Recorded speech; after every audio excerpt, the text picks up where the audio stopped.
Hey guys, Francois T here. I'm so sorry about the delay. Been having some major internet issues, but it looks like we're good to go. Looks like we also have some people in the room, which is absolutely fantastic. So I'm going to go ahead and do some shout outs and say hi to everyone. Um, and then we'll start getting right into it. If you'd like to join me here in the Hangouts, the link is over on Facebook. So please feel free to join me in here. Um, First of all, I want to give a big shout out to Alias. Alias has been here, it looks like, for nearly an hour and a half. Thank you, Alias, so much for being here. I love your picture of Mona, by the way. Very nice. Big shout out to Ellen, who is rejoining us again. Thank you for being here, Ellen. And Ellen also came early, so thank you so much for waiting around. I really appreciate it. And also to President A. And President A has made some comments about it, so I'll make a few comments and then I'll go into what you guys have been saying. Now, I just want to put a warning out there before we go any further. This is an uninhibited chat, so we are just going to be shooting straight from the belt with our complete, honest and unfiltered opinions. So if you have honest and unfiltered opinions, feel free to use them. I've put ratings and warnings and everything out there, so we are just going to be going for it. Now, I have to say, as you guys know, I was very disappointed with this finale. Indeed. Not enough questions were answered at all. And I mean, those that were answered were quite minute anyway. I can't really remember many other answers aside from the fact that we ended up getting this AD that was completely and totally ridiculous, some twin that we'd never even heard of. I mean, come on, we've been theorizing for how many years now? All of a sudden, just to find out that AD ends up being someone we don't even know. And whoever decided to give Troyan an English accent, I'm so sorry, but it was just completely the wrong way to go. And there were things that didn't even make sense. Like, one of the things I continue to keep questioning is, why did Hannah continue to get tortured if Alex Drake is AD? It just doesn't make any sense to me at all. Trust me, guys, I'm going to get more and more frustrated as this chat goes along. But in the meantime, I will quickly, oh, sorry guys, just it looks like we're having some trouble getting the link up for the social issues chat, so I'm gonna have to, I think, try that again. I'm just gonna do that now. So just give me a moment to ensure that that is gone. Yep, now it is up there. So if you would like to join me in the Hangouts, you certainly can. But in the meantime, I'm going to look at the comments that you guys are saying. I'm going to start off with President A. President A says, I'll start off, when I first saw the finale, I liked it, but after hearing info, i.e. Marlene knew about Alex for 2 years, I still liked it, but not as much as I did. Yeah, President A, I have to say, when I found out that Marlene knew about this for 2 years, my blood boiled even more than it was when I was watching the finale. Now, as you guys know, I didn't like the finale at all, so that just made it worse. 2 years of planning. I ask you, Marlene King, seriously, like, I'm trying to imagine her sitting there in her office with her writers saying, all right, guys, we've got 2 years to plan this. You know what will be great? Let's make AD someone no one's ever met before. And let's not answer all the questions. I mean, it's just completely ridiculous as far as I'm concerned. Ellen says, I hated the fact that they only needed Spencer for the final and the series had always been around the girls' friendship. It also felt like the easy way out. You know what, Ellen? I completely agree with you. It really should have, there should have been more about the girls. I completely agree, and not just focused on Spencer. I think the fair way to go would have been to not make it a liar. I know that there were people out there that wanted it to be a liar, but yeah, like, I think the fair way would have been to have all the liars in it together and make it someone completely different. And how many times do I have to say on this chat? No twins. And yet Marlene, did she listen? Not once. She probably came to my chat heard what I had to say and thought, well, you know what, stuff you, Francois, we're going to make it a twin anyway. She really had me frustrated there. Okay, Ellen says, they made so many characters suspicious and they never did anything with it, like that A meeting. Exactly. What was that all about? Hello, Marlene. And you know what frustrates me even more, guys, is the fact that I've seen Marlene King in subsequent interviews since the finale. And I'm not talking interviews that we read, I'm talking interviews we watch that have been filmed. And I'm not seeing her answer any pressing questions, although someone asked her about Eddie Lamb, and her response was, oh, yeah, well, he just drove away. He just, raced off into the sunset. I mean, Marlene, are you kidding me? Seriously. Hi, Annabelle Foster. Thank you so much for joining us. Annabelle says, still pressed about the finale. Yes, we all are. If they really had to use a twin, they could have easily made Alex Drake a connection to the whole series instead of just the final season. Exactly right, Annabelle, exactly right. Now, I don't honestly see the connection that they made throughout the final season. If it wasn't for some people theorizing that Spencer may have a twin, it would have been completely beyond all of us. It just doesn't make any sense at all. Like, we needed so many more clues than what we got.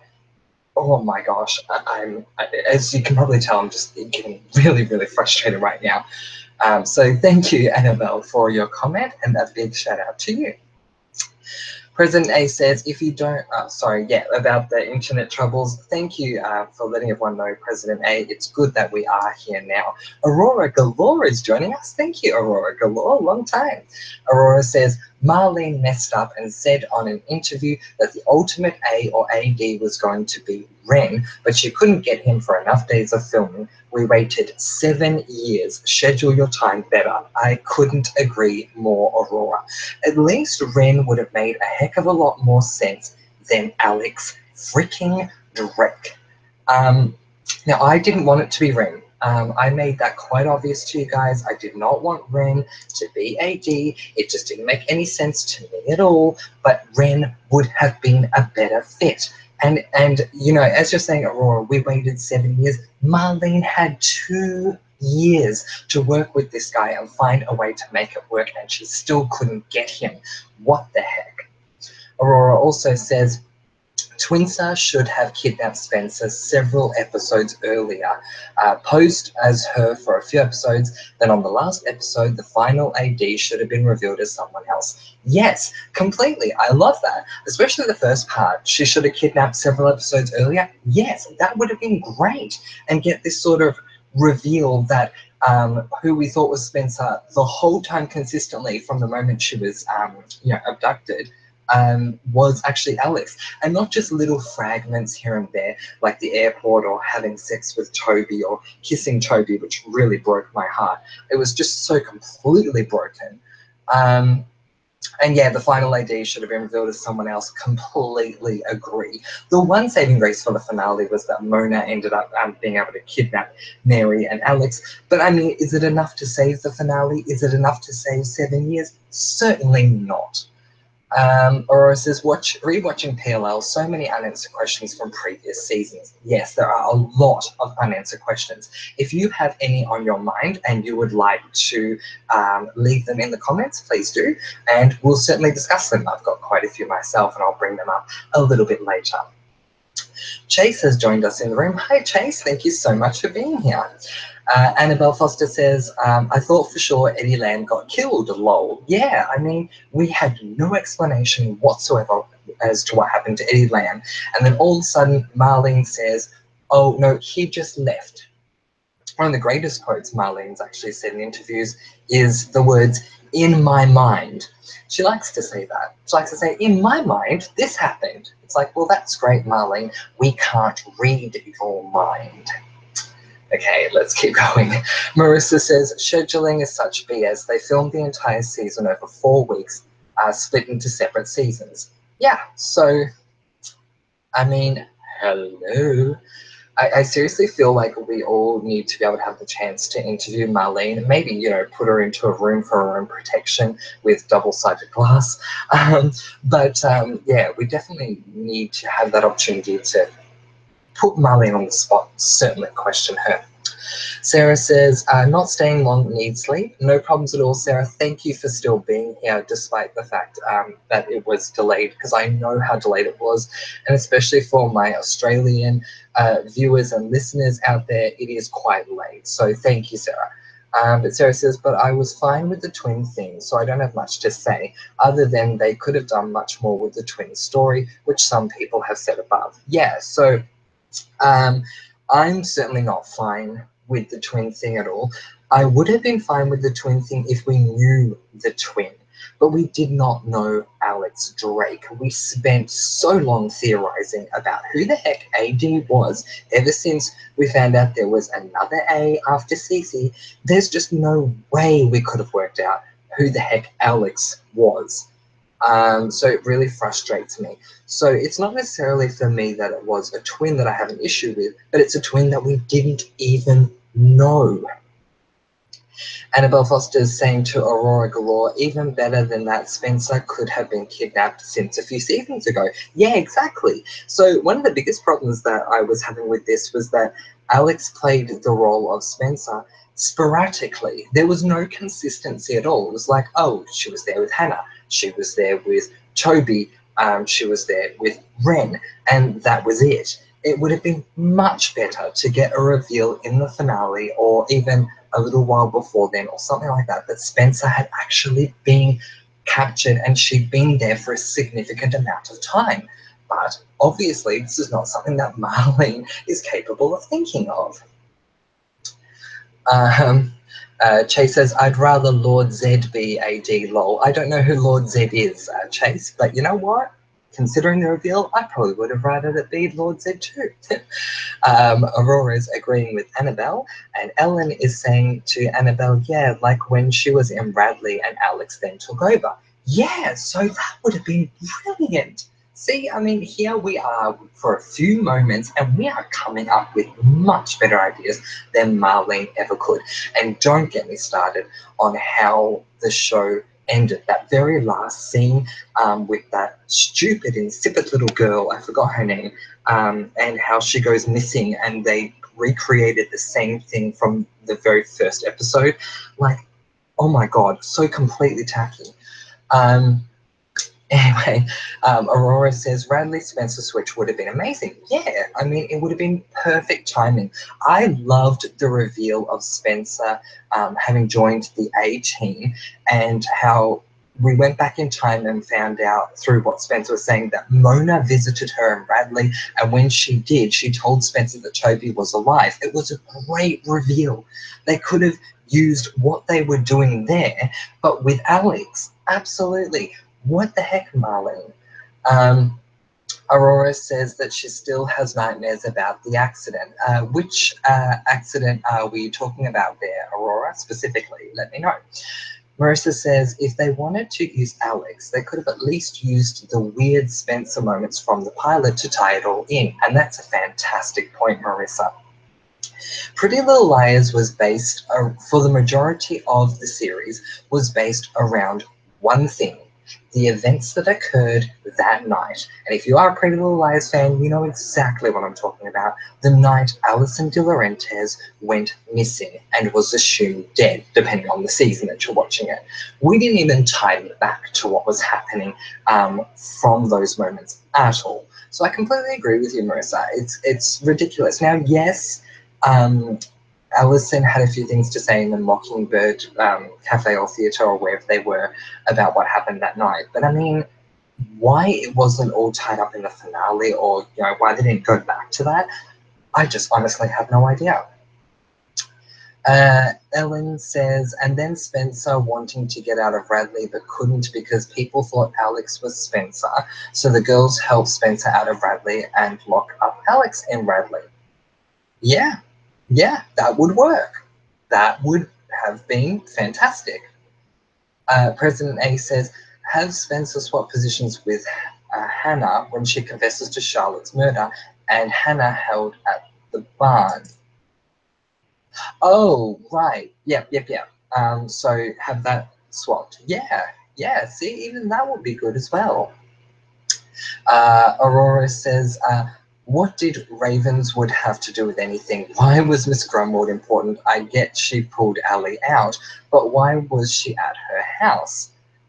Yeah, no, exactly. I completely agree with you there, Aurora. What the heck was the point of the Grumwold? I loved the Grumwold, you guys. Like, seriously, I thought she was really awesome, all types of creepy, and was able to, like, see the future and have premonitions and all this. I thought she was wonderful. And then turned out, really, she wasn't that necessary at all.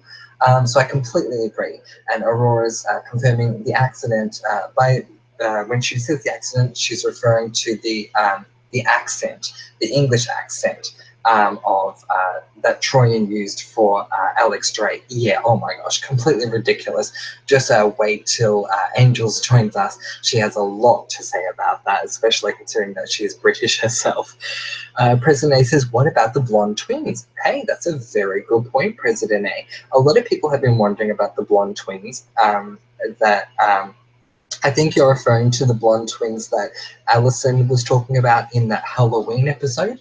Yeah, a lot of people were wondering about them and what their relevance was. Some people were even theorizing that that had to do with AD, like maybe AD's Hannah or something like that. Yeah, and it was just completely and totally irrelevant, as was the ghost apparently in that episode as well.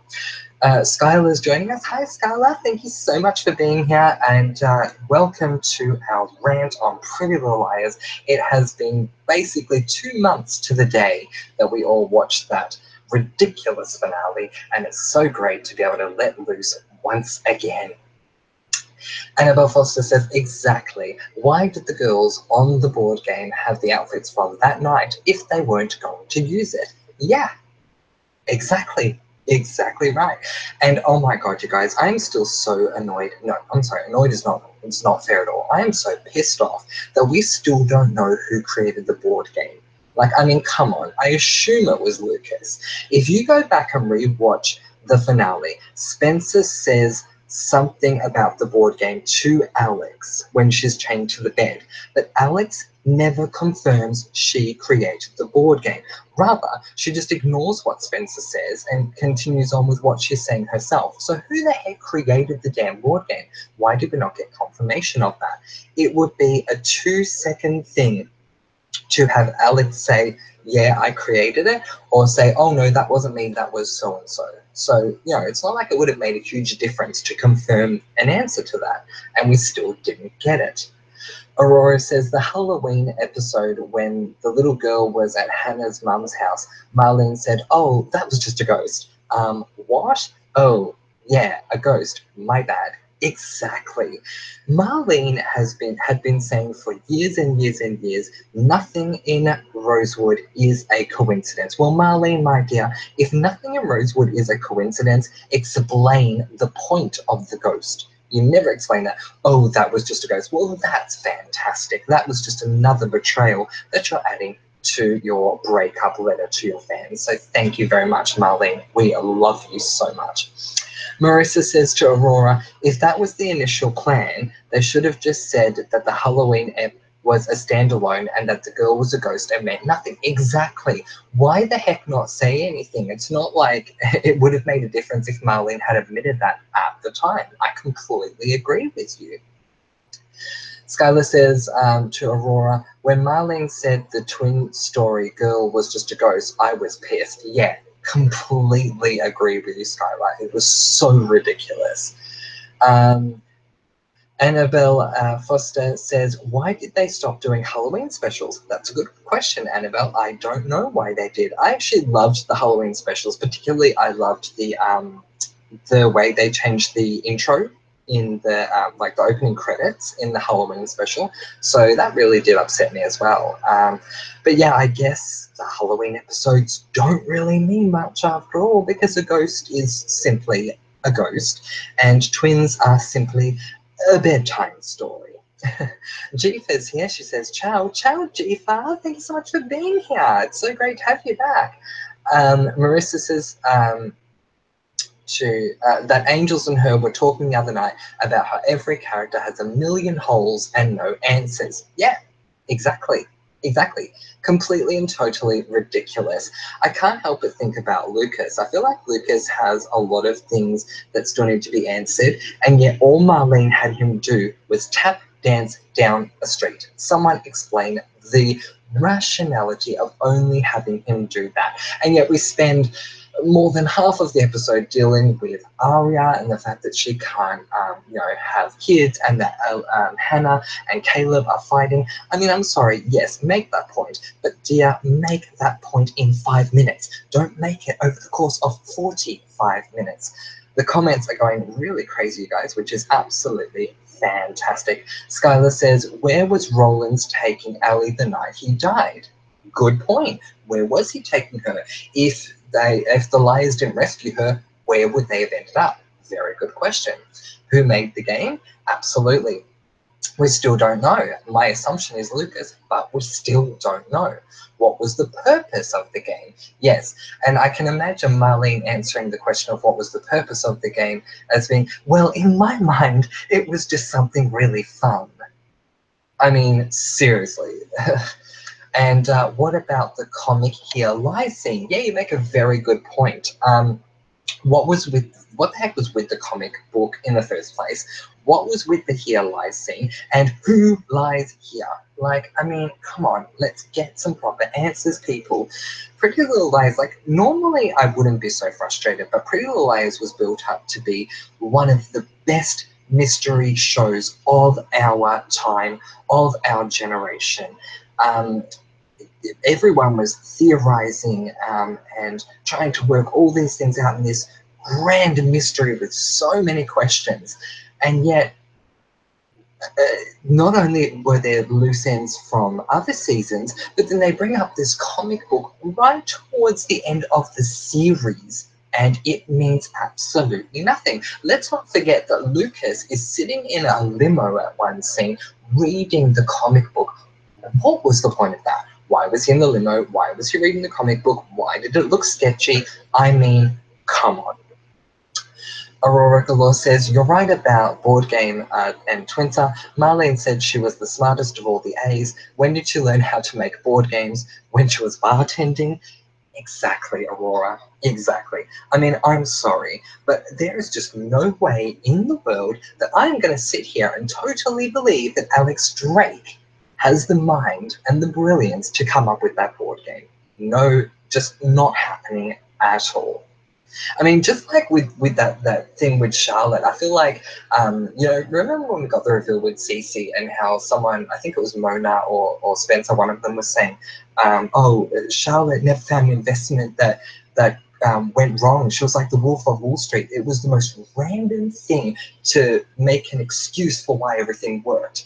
You can't just say, Alex is brilliant and she's the smartest A and that explains everything. No, like, I'm sorry, that just does not sit with me at all. And as Aurora says, when did she learn how to do it? When she was bartending? I mean, exactly. No.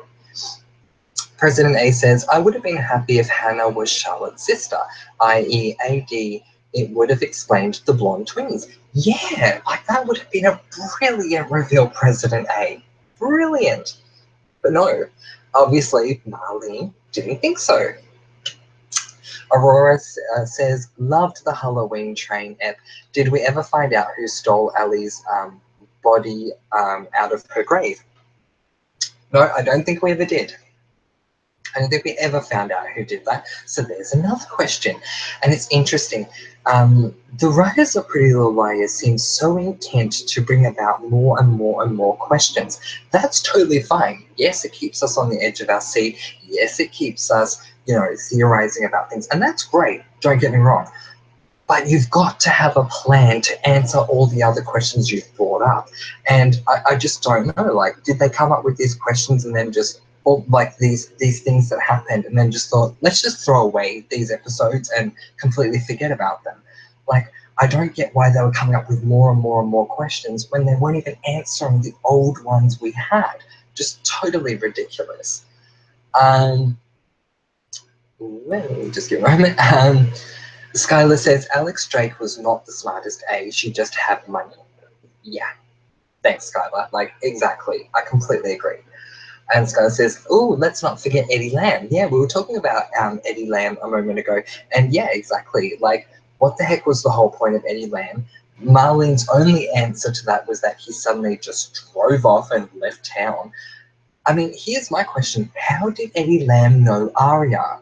Like, I mean, it was pretty obvious when they when the first time we see them meet Bradley, that he knew her. How do they know each other? What the heck's going on there? We don't even get an answer to that. Skylar goes on to say, ooh, and Bethany Young.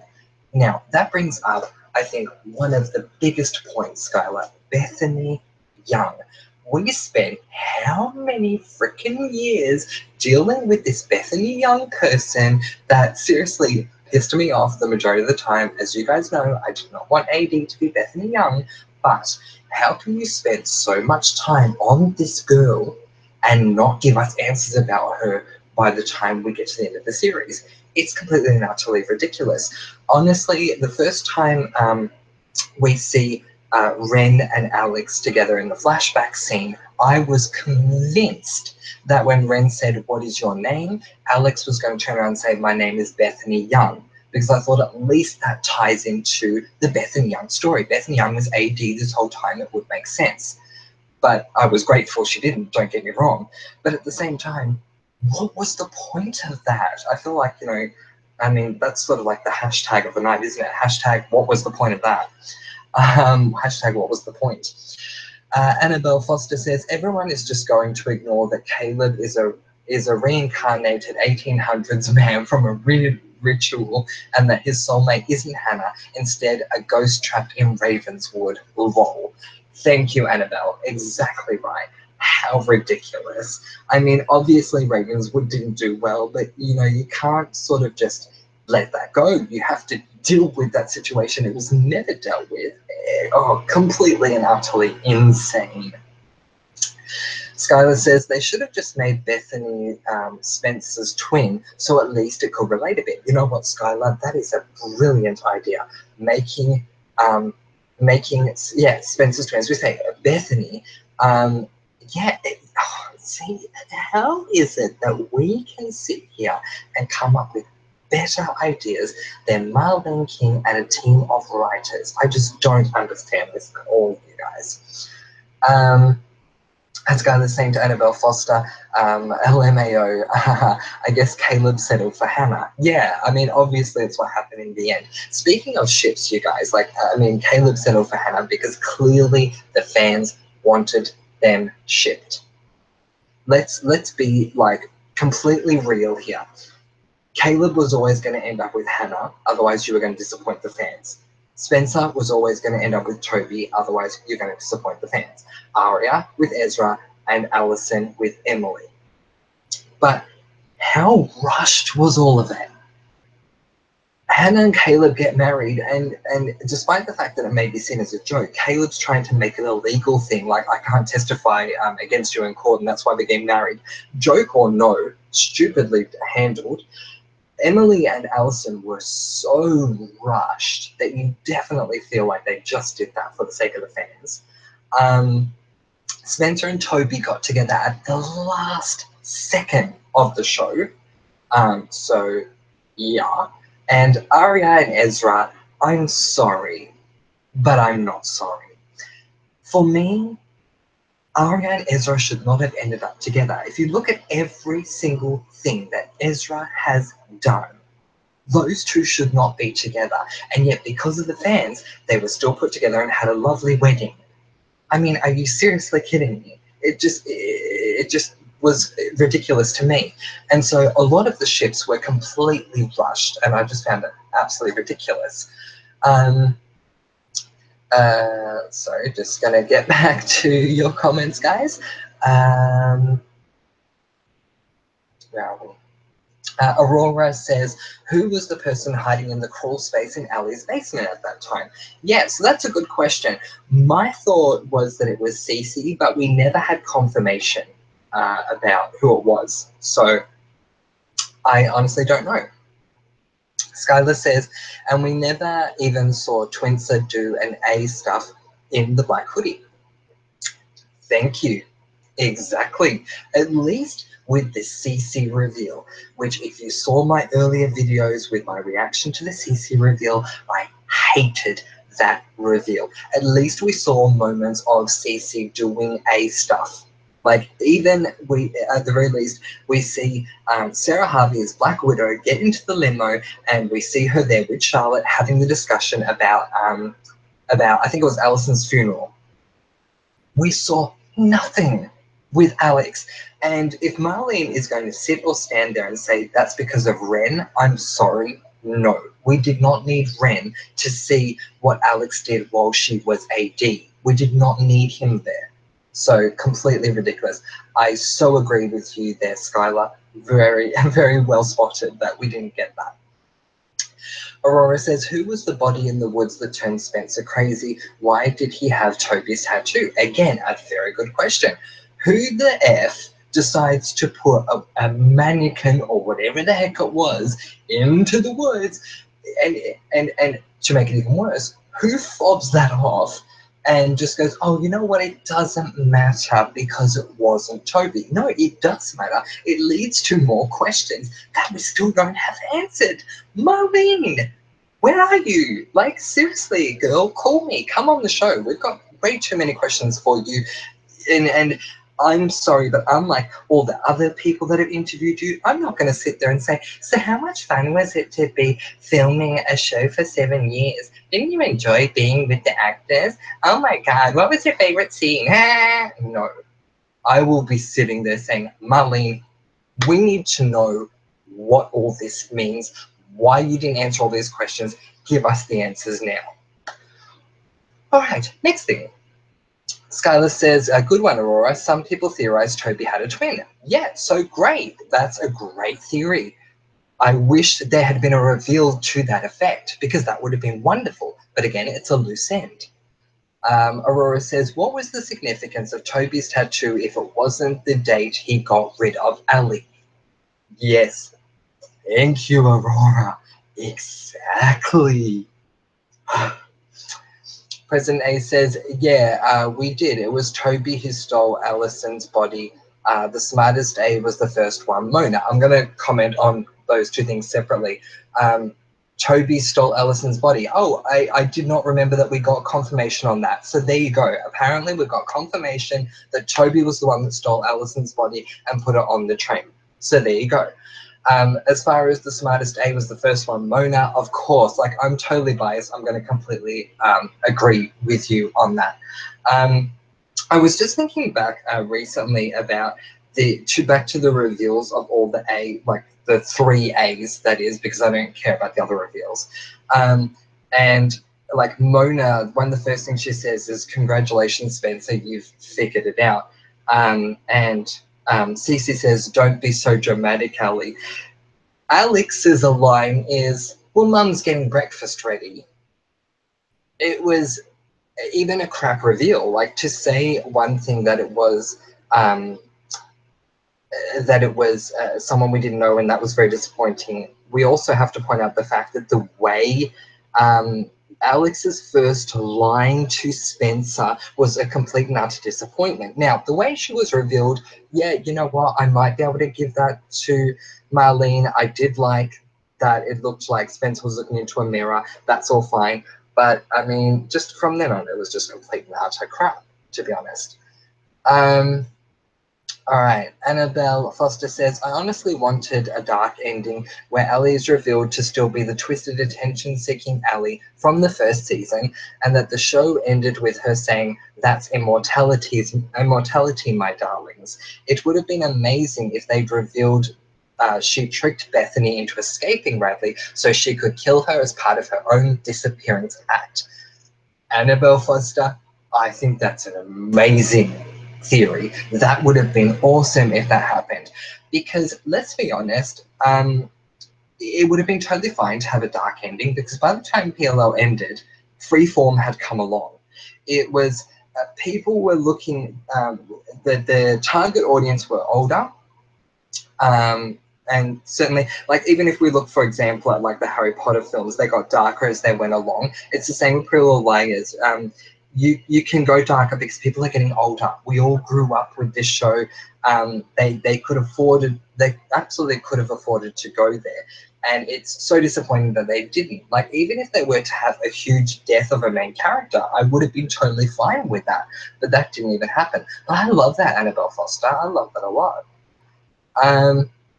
And Skylar's agreeing, saying that she always thought that. She says, I honestly would have preferred Bethany Young as AD because at least that would have filled up plot holes. Amen, Skylar. Amen. Skylar says, oh, and Light, like we never got what happened that night with Allison. Yeah, exactly. So as I was saying earlier about that, completely ridiculous that we didn't get that reveal.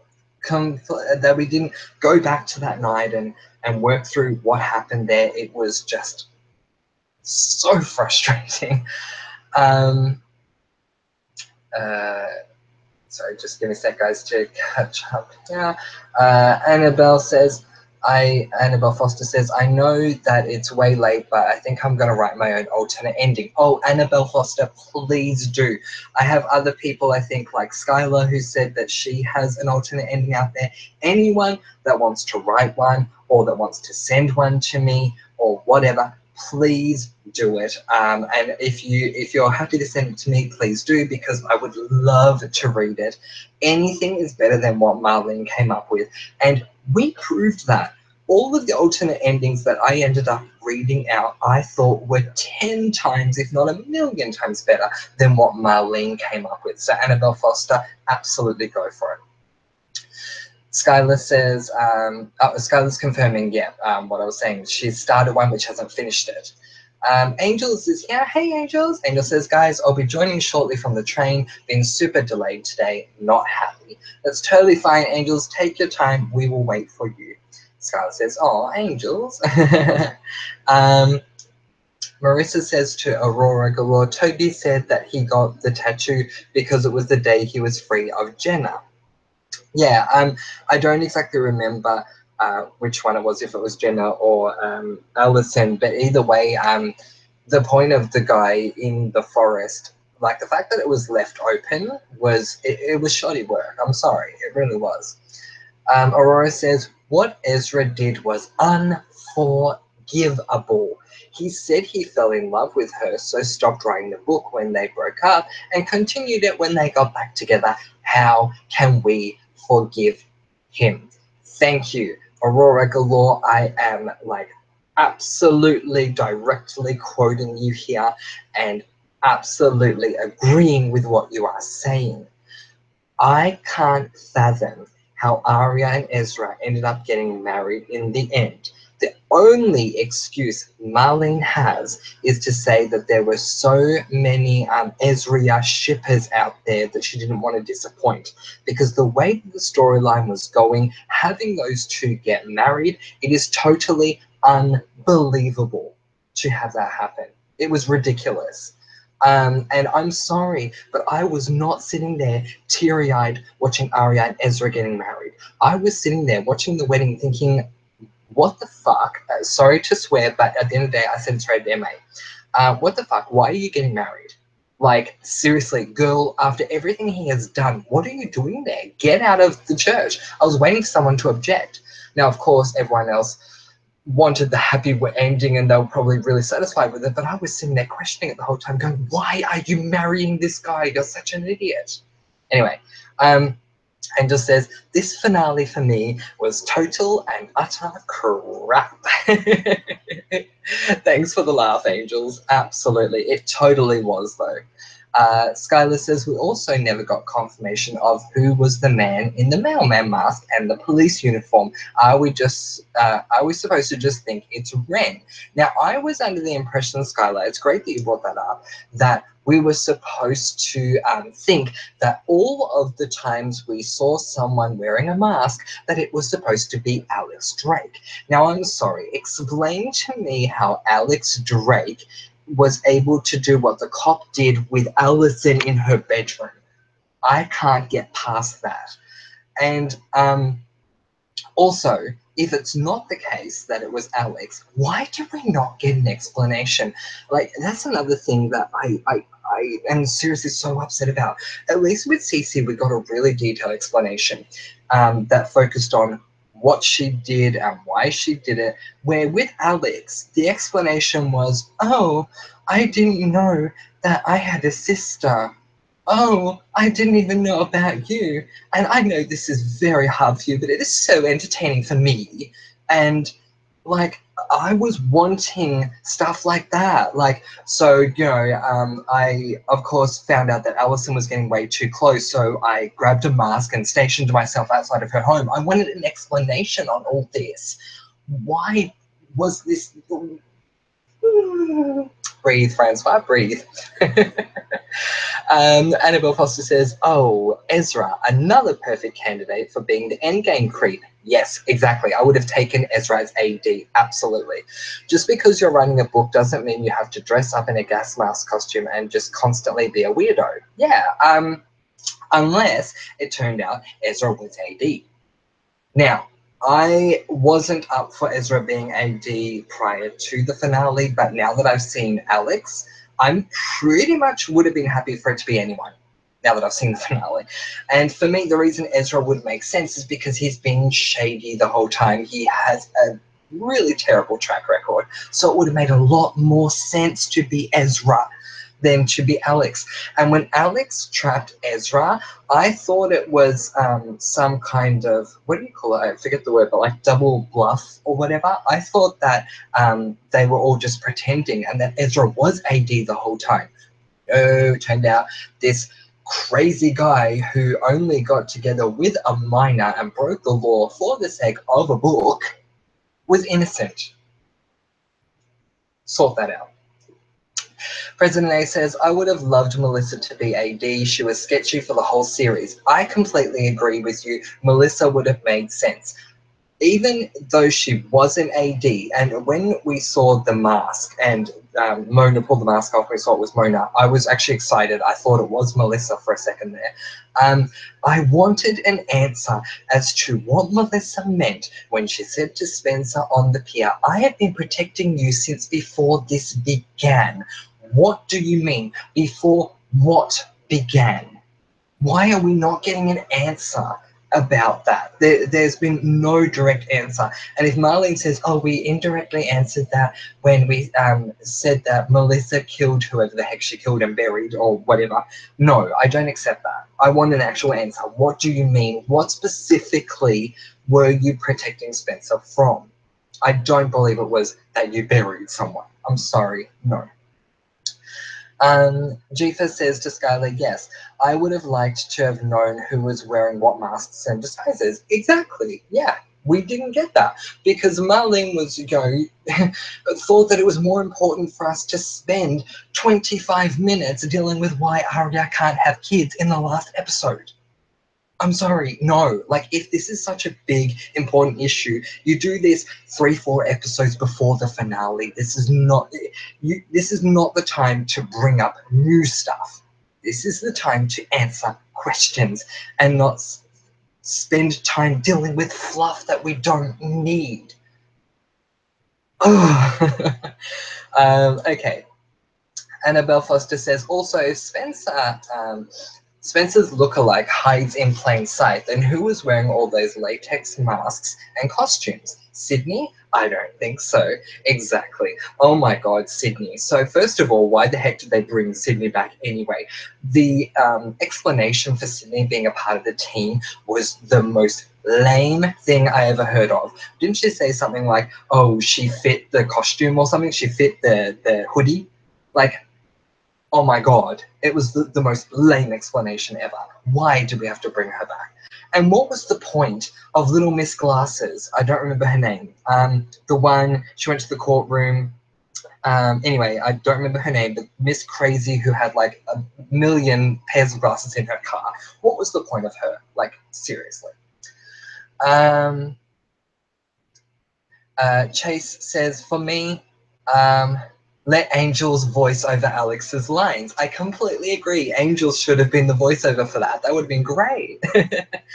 Annabelle Foster says to GFAT, great minds. Yeah, exactly. Well done, ladies. Aurora says, you didn't call Hannah because you're A. You didn't call Hannah because you're A. Holding chewing gum wrapper, best moment ever. Yes. Yes, exactly. And I think, like, for me, I had many reasons why I was continuing to watch Pretty Little Liars up to the Mona reveal of being A. But that reveal is what kept me in the show. Like, you didn't call Hannah because you're A. Congratulations, Spencer. You figured it out. That was, oh my God, I loved that. Because for me, I did not guess that it was Mona. Now, I know that there are people out there that did guess that it was Mona, and, that's wonderful. And it makes sense that you might have been able to do that because there were, obviously, better clues. And we knew Mona, unlike Alex. But because I didn't, it was a blindside, but a brilliant blindside for me. And the reveals just got worse and worse as we went along. But completely agree, Aurora Galore, that was the best moment ever.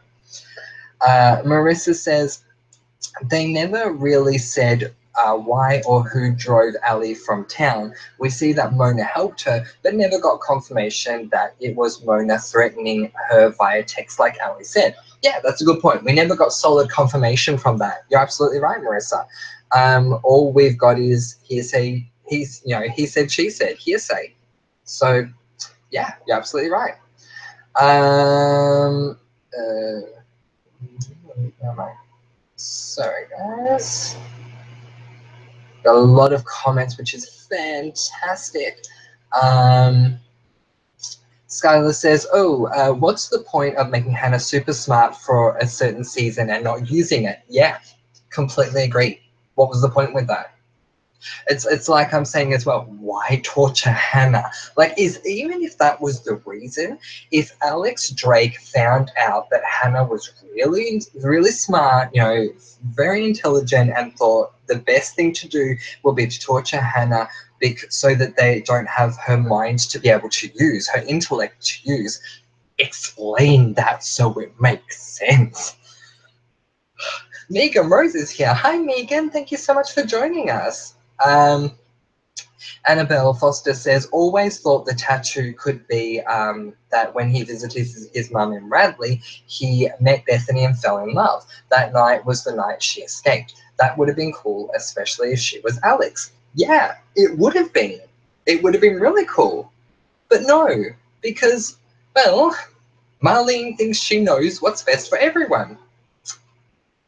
Marissa says, I didn't like Bethany as AD simply because that would have meant 3 bodies and 2 of which were misidentified, which would have been disappointing like a twin. Yeah, look, that makes a very good point. I guess for me, the only reason I would have, now that I've seen the finale, that I wouldn't have minded it being Bethany Young is because at least it would have tied up the whole Bethany Young thing. But even if we got some sort of, like, connection or answers or something, even if Bethany was on the team, like, I'm sorry, who came up with the stupid idea to put freaking Sydney on the team? Like, oh my God, that is so dumb. When you could have put Bethany on the team, you could have put Maya on the team. What a great jaw-dropping reveal that would have been to have Maya on the freaking team. But no. Megan says, not sure I'm ready to relive my anger at PLL yet, but let's see. Well, let's see, Megan, how are you doing at the moment? President A says the only reason any of the ships got together was because of all the threats from fans on Twitter. Yeah, so I totally believe that, whether it was Twitter or in any form of social media. But the problem is, I get in a way that Marlene and the creators were thinking, okay, the fans need this, but it also came at the cost of the story that was being created. Sometimes you need to take the fans into consideration, and at other times you really need to say, well, this doesn't work. I mean, anyone in Arya's situation in real life, if I had Arya as a friend, I would have taken her so far away from Ezra by now. But the fact that the fans really, would have been so upset and there would have been all these issues with the fans, Marlene thought, well, we'll just completely excuse that and get them married. I don't know, like, sometimes you really need to follow the story rather than going, oh, what's going to be the most popular thing to do. Now, in saying that, the reason why, even going with that theory that you don't always have to go with the fans, the reason why I'm still against Alex being AD is because you know the fans are theorizing and no one knows Alex. With any mystery that I've read or seen or heard, when it comes to revealing the bad person, you know the bad person. Or, like, I mean, I'm sorry, you know the bad person. So in this case, we're going, oh, here's the big bad, someone you don't know. It's a real punch to the gut to go, well, you've spent all this time trying to work it out. Whether Pretty Little Lies became as big as it did or not, anyone that watched the show, it's a mystery. You're trying to work out who the big bad is, all to work out, well, yeah, good luck to you because it was someone you never knew in the first place. Oh my gosh.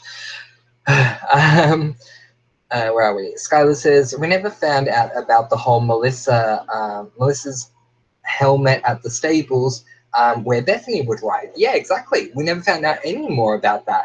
What the heck was the whole point of Bethany Young? Like, seriously, Marlene, what was the point? And it dragged out for many, many, many seasons. And then we find out about, from her former roommate in Radley, that Jessica would take her up to the horse ranch thing, and she had a horse named Custard. I don't know why I remember that random fact that the horse's name was Custard, but anyway, like, oh my god, what a waste of time. But yes, we should have found out the whole deal with Melissa's helmet at the stables. Exactly right. Yeah, what was going on there? Marissa says, did Ezra actually write the book about Allison like he was when he was with Arya, or did he quit? I thought the books he published on other topics. Yeah, look, that's probably the case, that he didn't publish the book on Allison. But the fact for me, what really got to me the most in that whole situation was that he got with Arya with dishonorable intentions. He got with her originally so that he would be able to get more information for the book with Allison. And yeah, like, that's really creepy on its own, let alone everything else Ezra has done. But I think now that you're bringing up the question, I don't think Ezra ever did publish that book. Angel says, I'd have quite liked a death in the finale, maybe Ezra or something. Yeah, so I was saying that earlier as well, you know, like, a death would have been great. It definitely would have added another dimension. Yeah, Ezra dying, I actually would have applauded that, personally. Marissa says, I thought Hannah and Caleb deserved the wedding, not Arya and Ezra. Yes, completely agree with you, Marissa. Hannah and Caleb deserved it over Arya and Ezra. Now, for me personally, I'm a huge Spoby fan. I would have preferred for it to be Spencer and Toby. But that's just me. But I definitely agree that there are others that deserved it over Arya and Ezra for sure. Skylar says, Marissa, he never wrote the book, he wrote a love story. Yeah, there you go. Ren being turned into a gemstone killed me like an off-scene death, and they never knew he was the dad. Yeah, so, okay. Marlene explained why this was the case. And just, you know, in case we've all forgotten, we had a lovely little moment with Alex where she clutches her necklace and says, oh, because diamonds last forever. Because, I mean, you know, that's just, oh, Marlene, like, applause. You're going to win a freaking award for that, because that was wonderful. Not. The reason that we didn't get to see the death and all that was because Ren was not available. Look, here's the deal. Okay, Ren wasn't available. Why did we go there? Why did we go into this whole thing of diamonds last forever? No, it was so ridiculous. I did not like that at all. Marissa says to Skylar, we were told while theorizing that those masked characters were the real AD, so we are supposed to think they were Alex. Yeah, so that's the point I'm trying to make as well, is that, yeah, we were told these masked people are AD. AD is Alex, hence Alex is the people in the masks. So explain to me how Alex was the cop. Like, I'm sorry. It just, like, okay, sure, I can understand height discrepancies and all that because they have, you know, people that work behind the scenes putting on masks. That's fine. But explain to me how Alex is stronger than Allison. Like, and so much stronger. The way that scene went with the cop and Allison, it's definitely seemed like it was a very strong male fighting against Allison. I don't understand how we're meant to believe that Alex is just so much stronger than Allison. I'm sorry. For me, that just doesn't work. Um, Aurora Galore says, why did Elliot Rollins have the ingredients for the mask making stuff? Was he working with Alex Drake making her masks? Yeah, maybe. Yeah, I don't know. I can't answer that. Yeah, I don't know. Angels says, I'd have taken almost anyone over Alex. Yeah, Angels, I definitely agree with you. After now having seen the finale, I would have also taken anyone over Alex. Annabelle Foster says, plot twists after the reveal that Addison went missing at the end. The camera pans around the corner. There stands Emily smiling with Addison tied up. She whispers, no one messes with my wife. I love that. I love that. I love that a lot, Annabelle. Very good. President A says, I thought the person in the masks was Dr. Rollins. I may be wrong, only going by 6B finale when he teams with Mary. Yeah, but so it's tough when you're looking at the people in masks prior to Roland's death. I mean, I'm obviously I'm a little confused myself, but I'm sure that we saw masks after Roland died, right? And particularly with that cop scene, that was after Roland had been buried, right? Let me know if you remember, because I've forgotten that there. Angels is giving examples of who would have made a great AD. Ren, Ezra, Melissa, Mona, even a parent would have been better than Alex. Completely agree. Skylar says, oh, and what the hell was Nicole? Nicole's important. Yes. Okay. Seriously. If you knew, Marlene, that Arya and Ezra were going to get married, what the fudge? Can't even swear when I want to. Was the point of Nicole. We didn't need Nicole at all. She was a waste of space. Oh my god, you guys. Francois T going a little cray-cray over here. Marissa says, no direct answer, but I assumed that Melissa was saying she knew about Spencer being adopted and having a twin, but who knows? Oh, yeah. So, yeah, we never got a direct answer on that, but that would have been a great reveal. Like, if we were able to have, I think her name's Tori DeVito come back and do a scene like that and explain that to Spencer, that would have been wonderful. But, yeah, the question remains because we don't actually know. Like, we can theorize, but we don't actually know. Aurora says, why did Spencer have that flashback about hitting Ali with the shovel and being splattered with blood? What happened to Mike? I honestly don't get the flashback with Spencer now. Obviously, we know that thanks to Allison's recollection that they did have an argument, Allison and Spencer, that night, and Spencer picked up a shovel as though to whack her, but Allison stopped her from doing it. But yeah, being splattered with blood, that I don't understand. What happened to Mike? Very good question. Anyone who's on here that's a fan of Kelly TV would absolutely have to agree with that. Also, we were asking that question on her channel long before mine came about. It's been a question that's been going on for a very long time. I think the actor ended up being hired to work on another show. I think it was Teen Wolf, if I'm correct. But yeah, like, it would have been great to have Mike come back into the series. Annabelle Foster says to Skylar, speaking of Nicole, she was originally Emily's friend. Exactly, they worked at Habitat for Humanity. She even flew back to be with Emily when her father died, but in the final season, Emily gives no craps about it. Yeah, like, I mean, you know, hello. what's going on there? Yeah, it's... President A says Sydney was a decoy being blackmailed by Alex because Sydney stole from her work. Right.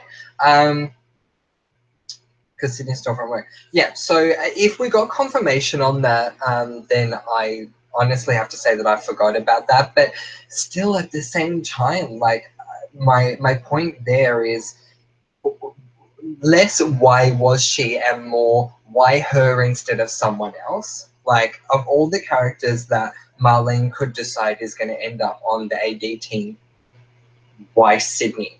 Why not Maya or Jenna? And speaking of Jenna, what the heck was the whole point with that Braille book? Like, that's going to frustrate me to the end of time. Jenna is sitting there in the room. She has the Braille book. She has the end game. We know this much because she looks up and says, end game.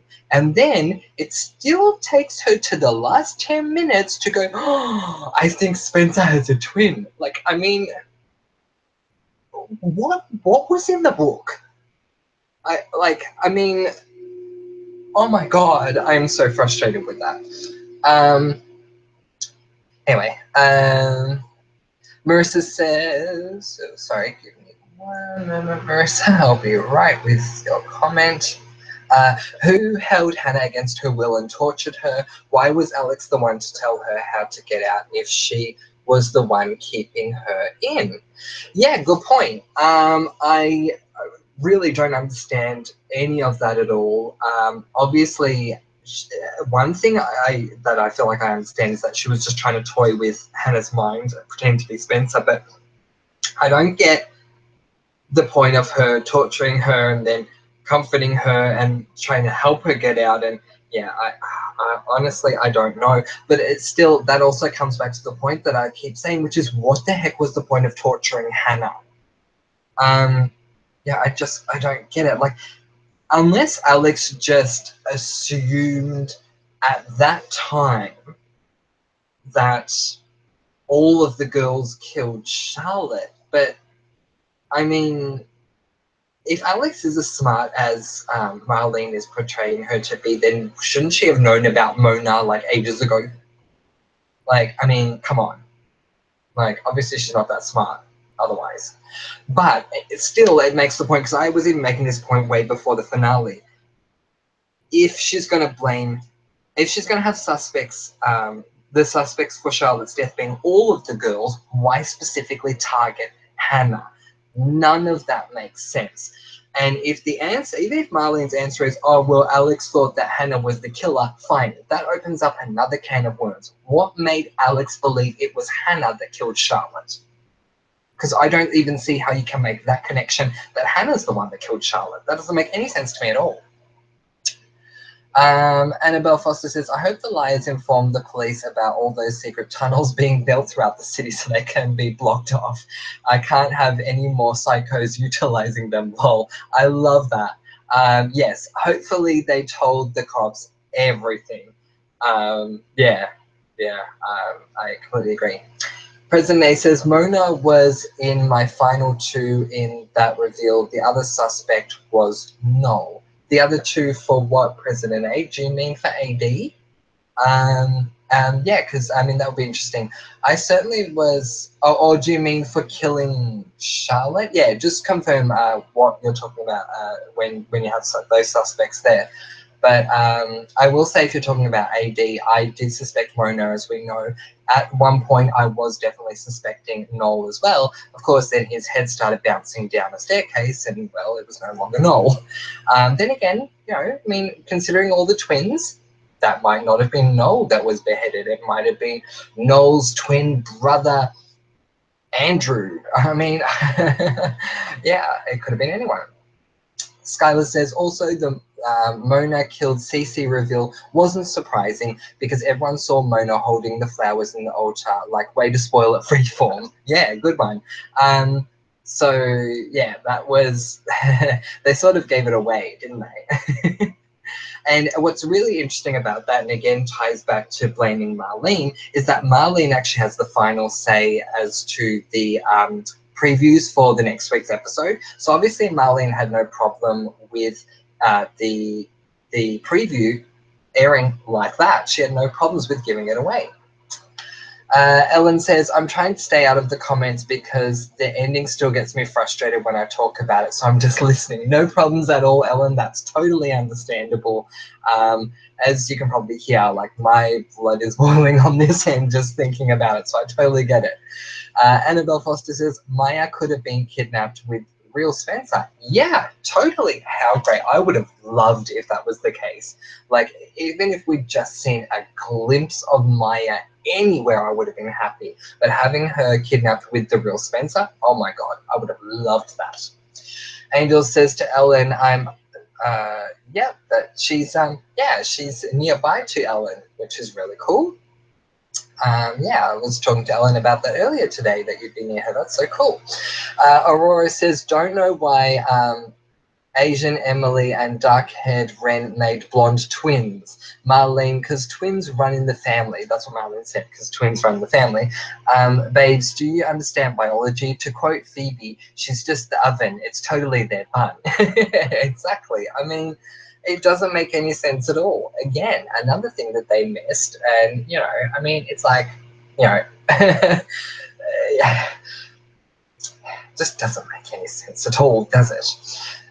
Ellen says to Angels, that she's going to be nearby, which is really cool. Annabelle Foster says, an alternative ending could have totally been someone being fed up of all the lies in the town, both parents and liars alike, and the game was to test them, keep on lying to protect or be honest.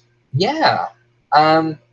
Completely agree. That would have been great. I really, really could have gone for that.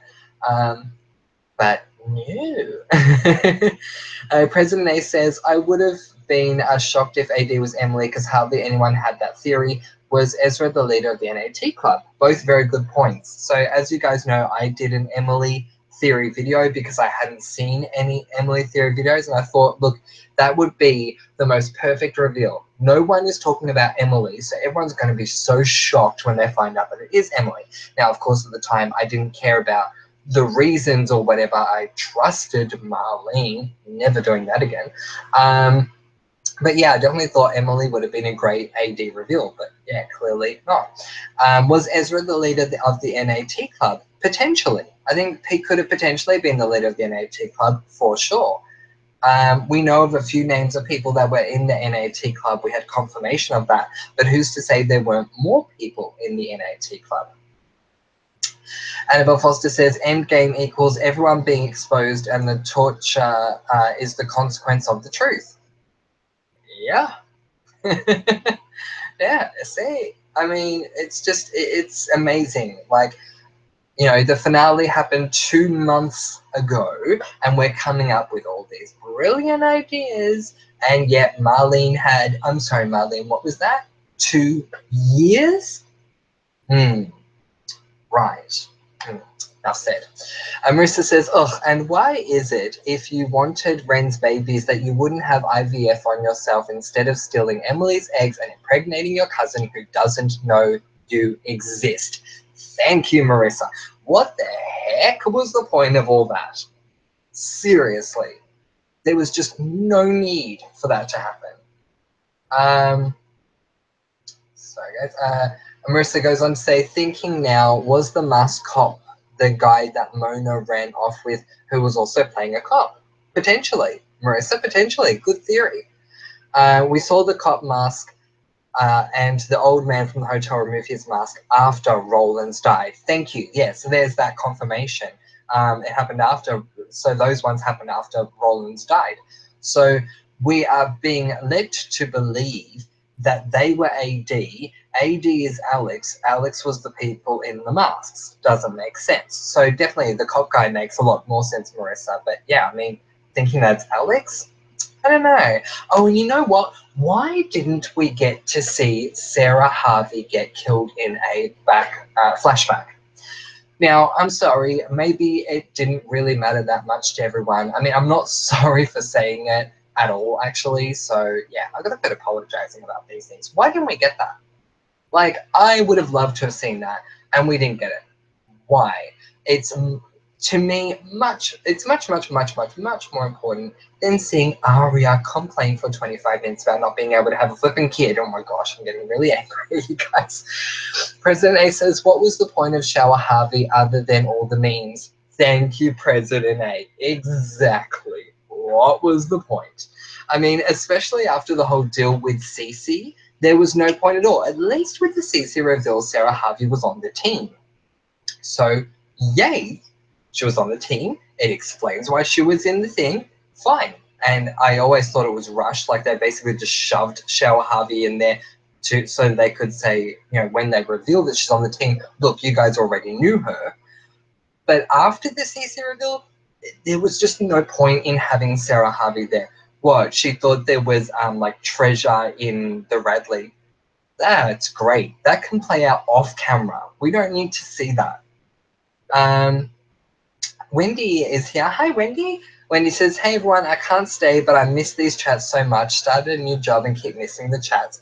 Things are winding down, so hopefully I can catch up more. Love you all. We love you too, Wendy. Mwah. Thank you so much for coming and for being here, at least for this moment. Thank you. Aurora says she tortured Hannah because she said she killed Charlotte in that text. Then when she didn't, sorry, I'm reading that again. She tortured Hannah because she said she killed Charlotte in that text. Then when she said that she didn't, she told her how to get out. I think that was what happened. That's actually a good point. So, actually, that makes more sense as to why she was being tortured, because Hannah admitted, even though she didn't, but she said in the text that she did kill Charlotte. That's right. That's a good point there, Aurora. Thank you for that. Yeah, I would still be a little lost if I didn't have that answer. So I wish that Alex had at least said something like that, like, oh, and then, I was so happy that I got the text from Hannah because Hannah told me that she killed Charlotte, so that's why I started torturing her. You know what I mean? Like, how hard is that to put into the episode? Marissa says Hannah made the call saying she was the only one who killed Charlotte and she was kidnapped from the creepy motel and tortured. Yeah, excellent. Aurora says the only shocking moment in season 7 was the Noel beheading. Really did not see that coming. Yeah, completely agree.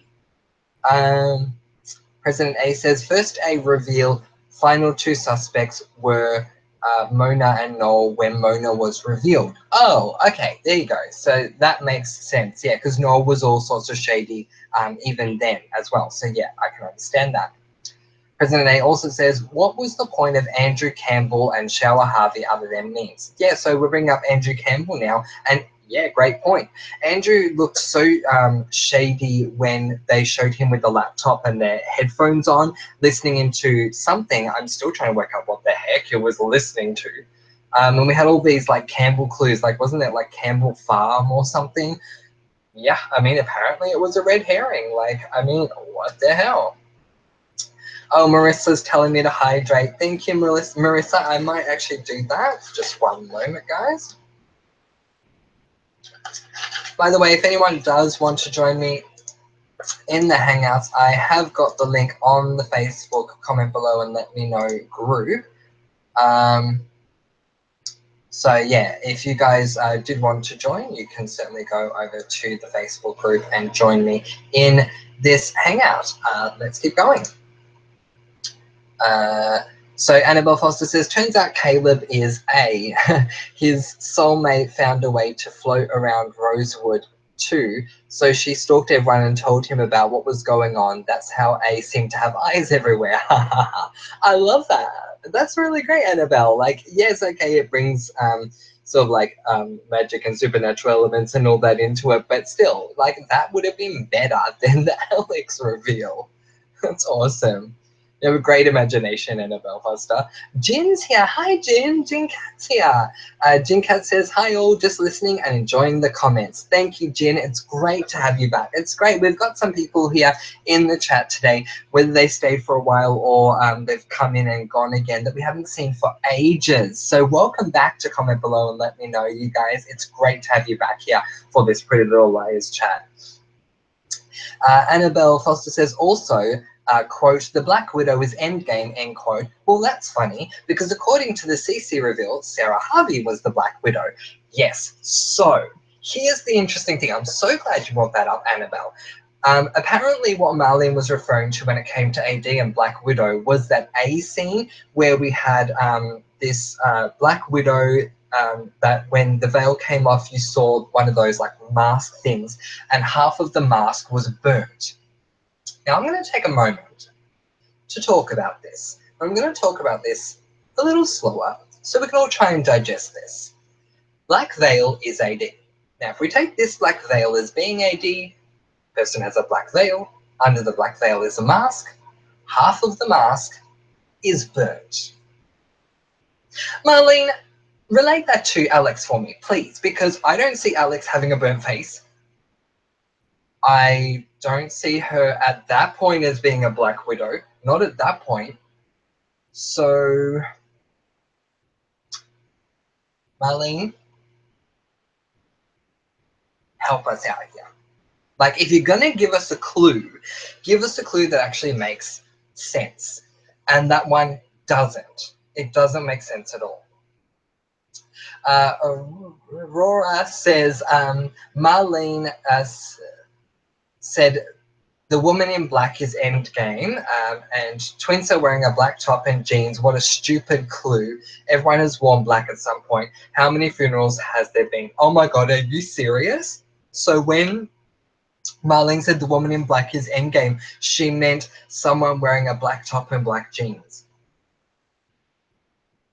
That is so stupid. Oh my god. Oh my god. Marlene. No, just not. Marissa says, in the most graphic death, Knowles was a freaking accidental suicide. Exactly. It was a total accident. They didn't get him. He sort of, somehow the axe blade ended up facing up. He fell. It was an accidental decapitation with a disappointed, sad face. Yeah, I completely agree with you, Marissa. It's ridiculous. I don't know if you guys can hear the rain coming through. I hope not. It's really pouring outside where I am here in Australia. So if you do hear that, I do apologise. We definitely need the rain, that's for sure.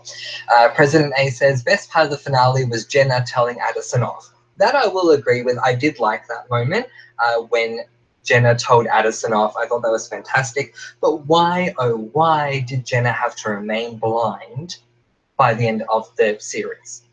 I'm sorry. Like, couldn't there have been some miraculous recovery and suddenly she could see? Like, I mean, come on.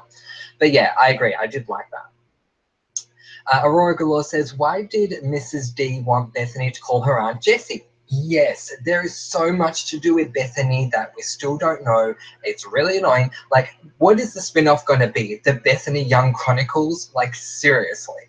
Yeah, like, we don't know why Mrs. D wanted her to call her Aunt Jessie. Like, moving on. Marissa says, everyone who isn't in the Facebook group, Yeah. So if you would like to join the Facebook group, we have a Facebook group here at Comment Below and Let Me Know, and it's fantastic. So if you go onto Facebook and you search Comment Below and Let Me Know, and request to be added, we will add you there. Once you're added into the group, when we do live chats like this, I now give out links to join me here on the Hangouts. So you guys can actually come in here into the room that I'm in and talk with me voice-wise. So if you'd like to join me for this Pretty Little Liars chat, that would be great. I'd love to have a panel here with me discussing Pretty Little Liars. I think that would be a lot of fun. So if you haven't joined the Facebook group, please do so. If you have and you'd like to be a part of it, then please, by all means, come along. Okay. And Marissa says, I think the burnt mask was representative of good / bad, but we were told Alex didn't start until after Charlotte died. So again, no logic. Yeah, exactly. Like, I mean, I get the far-reaching logic of the good and bad, but as you say, like, I mean, Alex didn't start till Charlotte died. I mean, come on. Marlene, how is it that we can come up with all of these issues so easily? We're just plucking them easily out of thin air, as easily as you pluck a Kleenex. And yet Marlene can't cover them up. What's going on there? Oh, hello. We have Marissa joining us. Hi, Marissa. Hey. Sorry about that. I was just having another one of my angry rants, and you joined me. It just scared me for a second there. So ridiculous, though. I was just reading out your comment, as we said, about the burnt mask and Alex not starting until after Charlotte died again, so no logic. I completely agree. Like, there's no logic there. It's ridiculous. Yeah, it's a complete piss off, because it's like, well, okay, you kind of alluded to the fact that there may be twins, and having the burnt mask, it's like one side represents good, one represents evil.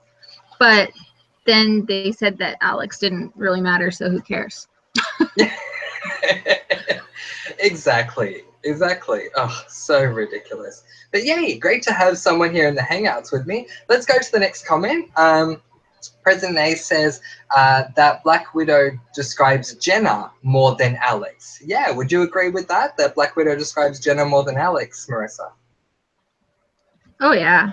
I mean, Alex killed Ren, so how is she the widow? Yeah, exactly. Like, unless, I mean, I guess the like, brain freeze, like a Black Widow spider actually does kill its mate, so I can actually kind of get that. But again, if we weren't supposed to know about Alex until after Charlotte, it doesn't make sense. Yeah, exactly. Had they tied Alex into the very beginning, like used the necklace change, used the Spencer mood changes and her mania and her depression and her drug use and all of that to say it was Spencer and Alex playing the role, then those things would have made sense, but they just don't. That's actually a really good point. Yeah, I agree. Aurora Galore says yes, she was referring to Twinsa wearing the black top and jeans at the airport, and that's the person in black. Oh my god, like that's just so ridiculous. How are we going to be looking out for woman in black, black top, and black jeans? Of all things. Like, I thought it would be something obvious. I mean, oh, stupid me, Marlene logic, but you know. All my clothes are black. I'm A. Exactly. I love that. Oh, we have something here from Marissa.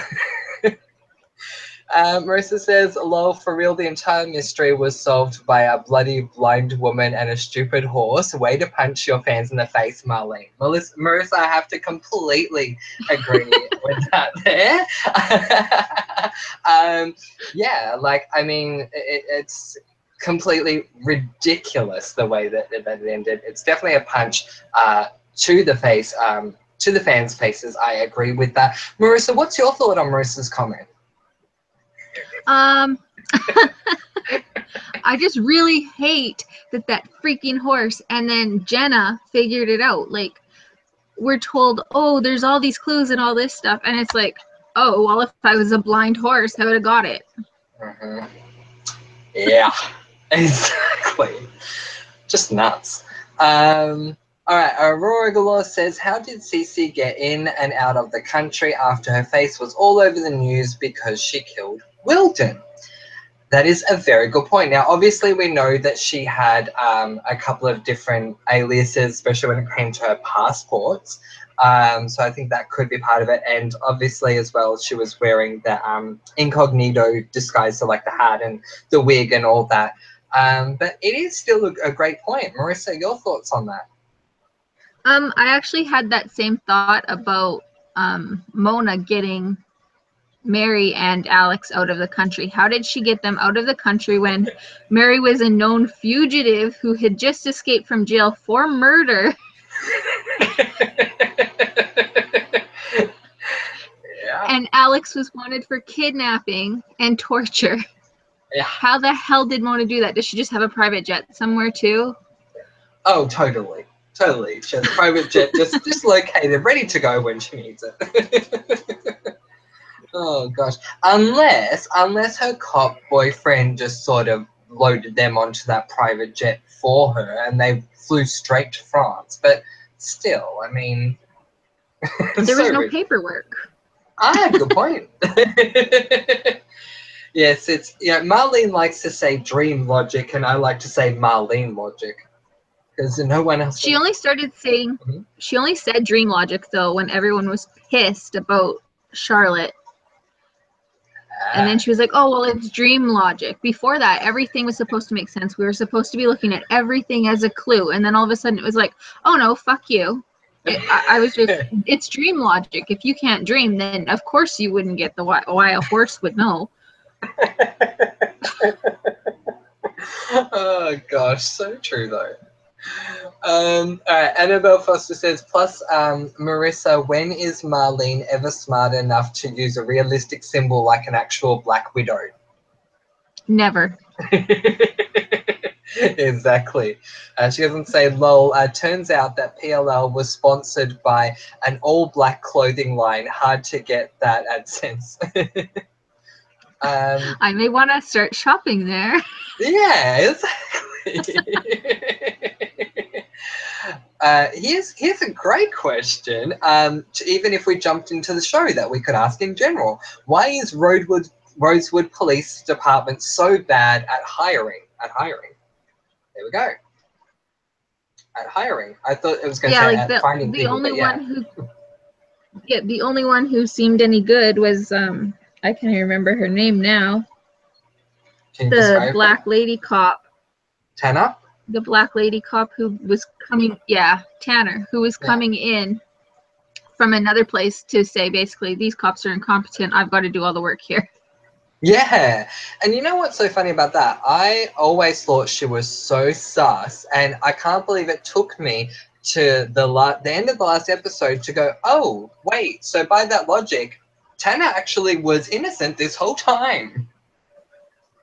Yeah, she just actually wanted to know the truth too. Yeah. And now she probably is out of the job because a horse and Jenna figured it out. Oh, goodness me. Aurora loves what you're saying. She says, yes, lol, Mary's a fugitive. She is. And how the hell did she get out of jail with whatever the heck Alex sent or handed her under the table? Mm-hmm. Like, jails are not that easy to break out of. If she got a nail file or even a key, she would have had to, like, be on camera, escape, run, like, through compounds and grounds and all of that without being seen. How on earth did that happen? Exactly. Oh, gosh. And Aurora says, one little policeman smuggled them to France. Yeah. Exactly. And Tiny Mona. Yes, and Tiny Mona. But I love this. Annabelle Foster says, guys, obviously there's a tunnel going from Rosewood to Paris. Duh. Exactly, Annabelle Foster. Good one. And Aurora Galore says, irrelevant character list. Oh, I like this. Shauna Fring. So do we think she was irrelevant, Marissa? Yep, completely. Yep, She was completely. a red herring. That was completely. it. Sorry, go on. She was just a red herring for like one episode. That was it. Yeah, completely. Daria bashed her head in. Yeah. Sarah Harvey. I would say Sarah Harvey post CC, completely irrelevant. I wish they would have given a better backstory. Like, was she kidnapped initially or wasn't she? Because they said she was, but she never acted like she was. So did she have Stockholm Syndrome or was she a sociopath who ran off to do this in the first place? That's a good If point. they would have given that sort of backstory, then we would have known if she was irrelevant or not. No, and how long it would have. How long like was? if she would have been like if we would have found out she had been kidnapped, right? And she was in the dollhouse that whole time, that means that the dollhouse was built pre-Allison going missing in the first place. So that would mean a very long plan for the girls to all be taken to the dollhouse. Yeah, that's a good point. Because she was obviously there, for like Allison's funeral and all that. Yeah, wow. Oh my god. Wow, weird. But it's a good point because I do remember there was a time when we were all sort of questioning, like, was she kidnapped or did she, was she just part of it or whatever? Yeah, so that's a very good point. Sydney and Leslie Stone completely agree, and thank you for saying Leslie. That's the glasses lady I was referring to earlier. Marissa, Sydney and Leslie Stone. Useless. Completely useless. And that guy that lived in Spencer's barn who made paint out of bin food. We could go on. Okay, he was attractive though to me, but yes, useless. Yep, just a filler. Yeah. Annabelle Foster says the horse actually created the Braille book. It said, "Think of me." It was at the moment Spencer smelt like horses that Jenna did indeed think of him and solve the puzzle. Oh, well done, Annabelle. The end. Yes, exactly. This is perfect. Angel says, that she's not necessarily having a great time on the train. The bloke next to her is smelling, so that's not good. I'm sorry to hear that, Angels. President A says, If she would have said old horse. Horse? If Angel would have said he stinks of old horse, I would have just died. True. I love that. President A says Mona used the same airport as Charlotte used to get Mary and Alex out of the country. Rosewood website had a page to join Rosewood Police Push Here. Police. Police. As in police cops. Yeah. Yeah. I don't know. Hmm. It's like, I just think okay, I can understand you boarding the plane with some crooked people, but then you have to deal with customs passports. It's not that easy to travel, and then you've got wanted fugitives who are likely already into the Interpol system coming up, and so you've got to have fake passports that are legit. And I mean, their faces are everywhere. So who was on the receiving end of this? And then if they were traveling as criminals, with a police officer and handcuffed and whatnot, bound so that they wouldn't escape, how on earth did that go over when they arrived in the receiving country, and why weren't they immediately transported to a prison in France? Mm-hmm. Couldn't have put it better myself. Exactly. So ridiculous. And Annabelle Foster says, why they need to get fake identities when Ali clearly had a pilot's license at 14? Guys, come on. Good point, actually. I forgot about that.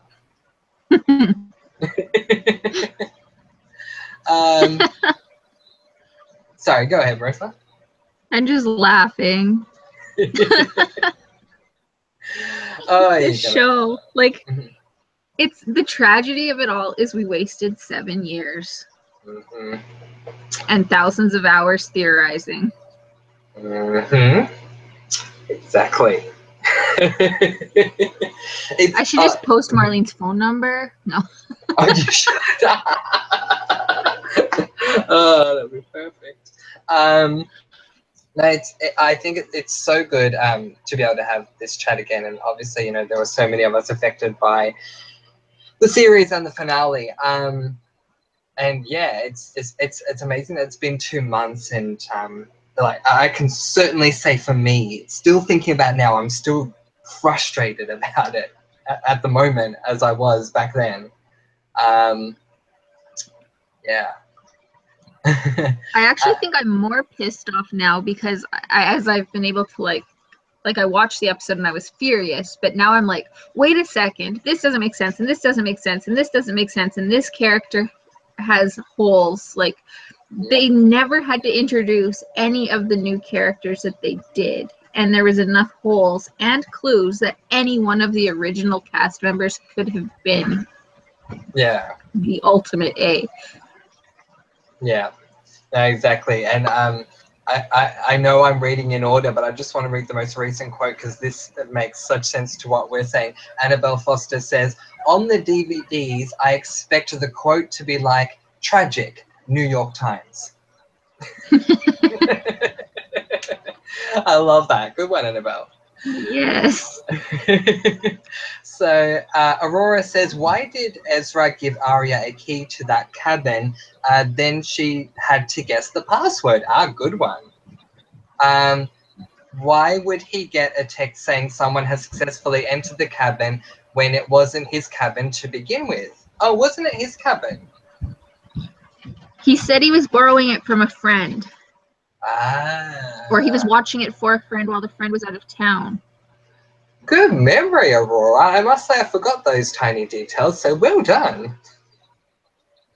Now, didn't Ezra, in that case, didn't he install the system after the initial key? So when she first went out there, there was a key. And then I believe he added the security system, so she had to basically break in. So I don't think it was, I think the security system was like a secondary thing that Ezra had put in to protect his non-anus. Okay, that sounded really bad. No, but I like that though. Yeah, I mean, it really could be, and it could be that I've just totally forgotten about the whole security system with the cabin. But good memory, like to both of you, for that, because that makes sense. That it could be an afterthought, definitely, to when she got the key. Alias is here saying, "Hey guys, hey Alias, thank you for joining us." Hey, Alias. Oh, how was football practice? Yeah, how was football practice? Oh yeah, he says he had football practice. There you go, good one. How was it? Aurora says, what was the point of Lyndon James, and why did his cabin look exactly like Ezra's friends? Is this the guy that pretended to be Maya's cousin? Or is it someone else? Okay, Lyndon James, I think, is how it. Yeah. His cabin did look a lot like Ezra's friends, but I believe it was supposed to be Noel's cabin because he was just in town claiming he was a college student, so he never actually had a direct tie to the town other than just coming in to torture or kill Emily for stealing Maya away. So who knows? Like, who knows? It's just another. They were cheap on the sets. I mean, that's the only real reason. Exactly. I think we can add Lyndon James to that list from before. Okay, so Annabelle says in caps locks here, wait, in the dream sequence, Jenna was riding the horse. Oh my god, Marlene is sneakier than we thought. Yeah, at the very, very beginning of the episode, when we saw Jenna walk through on a horse, and then we saw Lucas tap dancing. But and then we heard some interesting things about cooling pads while it was snowing, and it made no sense. Didn't they mention a brand name of, I think it was Mona, did they say a Vanderwall something or other? Yeah, handbag, I believe. Yeah.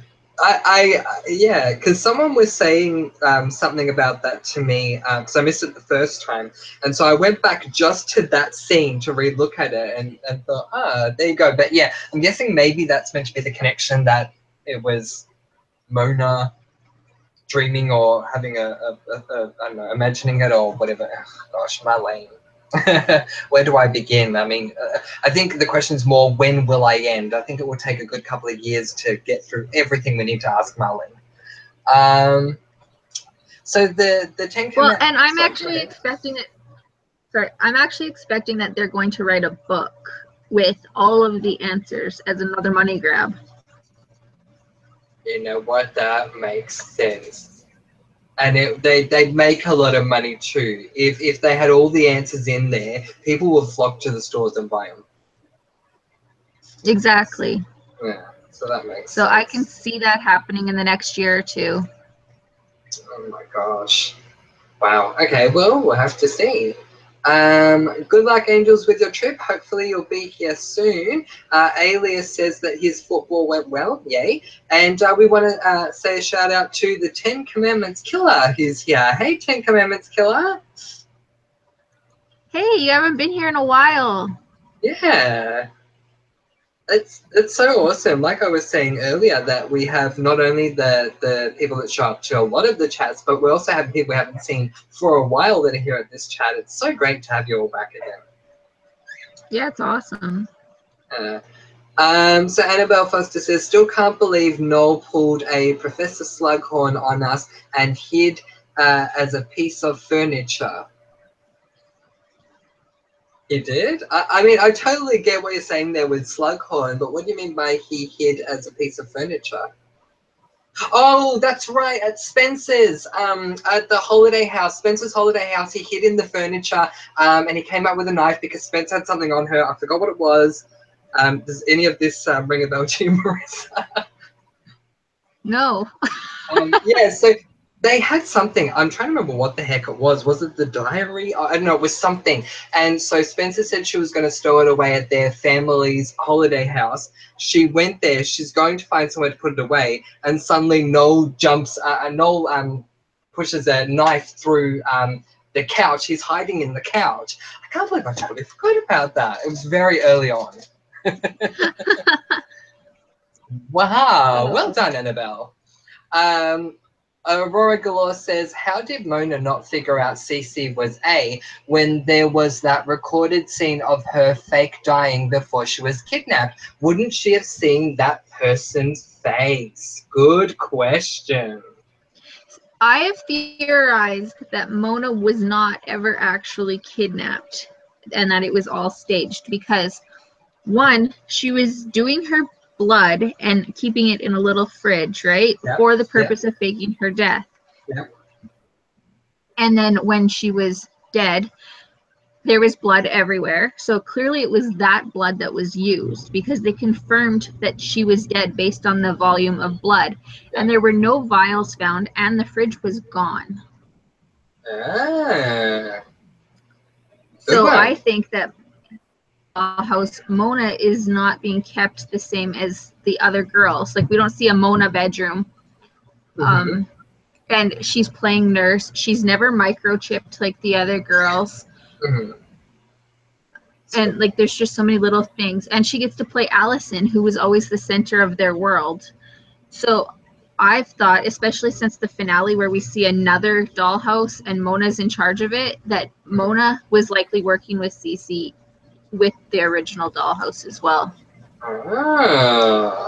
Okay, good one. Aurora's quickly coming back saying, but then how didn't she know it was Cece? Like, obviously, so when we get to the reveal, Mona looks quite shocked to see that it's Cece. But are you saying that's because she was working with Cece? That she didn't want to give that away or something? Well, and like, she looks shocked, but at the same time, when she came back into town and they were still looking for whoever had done this to them, she said to Hannah in the coffee shop, she was wearing big glasses and kind of a disguise a little bit. And she says to Hannah, she said, do you think the police are going to arrest me for this? And I didn't understand what she was really talking about. If she was a victim, why would she have been arrested? Like, why was that on her radar? It's a good point, actually. But she may never have actually seen that Cece was the one she was working with. Maybe she thought she was working with someone named Charles the whole time. Yeah. That would actually explain that. It's a good point. Gosh, you're reminding me now of the one quote that infuriated me the most the entire series because I still don't understand why it felt so important to me. And it's Jenna's quote when she says, when people think you're blind, you can see things that they don't think you can see. Why the hell did Jenna say that? I don't get the point in the grand scheme of things. Probably something I should just let go, but still. Well, in the end, Jenna actually did use her lack of sight to see that Spencer wasn't actually Spencer, and she solved the mystery. Thank you, Marissa. You tied that up for me. I like that. That's actually really good. I can work with that. I hate defending Marlene for you. I'll try not to put you through it again. Okay, thank you.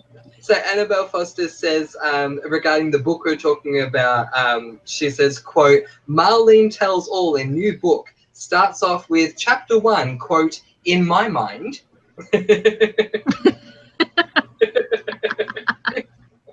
So very true. I can see that happen. 10 Commandments Killer says he had to take a break from comment below and let me know. No problems at all. Completely understand that. But it's great to have you back, 10 Commandments Killer. 10 Commandments Killer, there's a Facebook group now for it too as well, if you want to follow us along there and just chat and hang out and see what we're talking about and what we're watching. Yeah, very true. Is there anything else you want to add about the Facebook group before we move on, Marissa? Marissa's on the Facebook group quite a bit. I'm plugging the Facebook group. I love it. The group is facebook.com/group/CBALMK. So super easy to find. If you just want to add yourself, go for it. We'll approve it. I love that. Very good plug, Marissa. Thank you. You're welcome.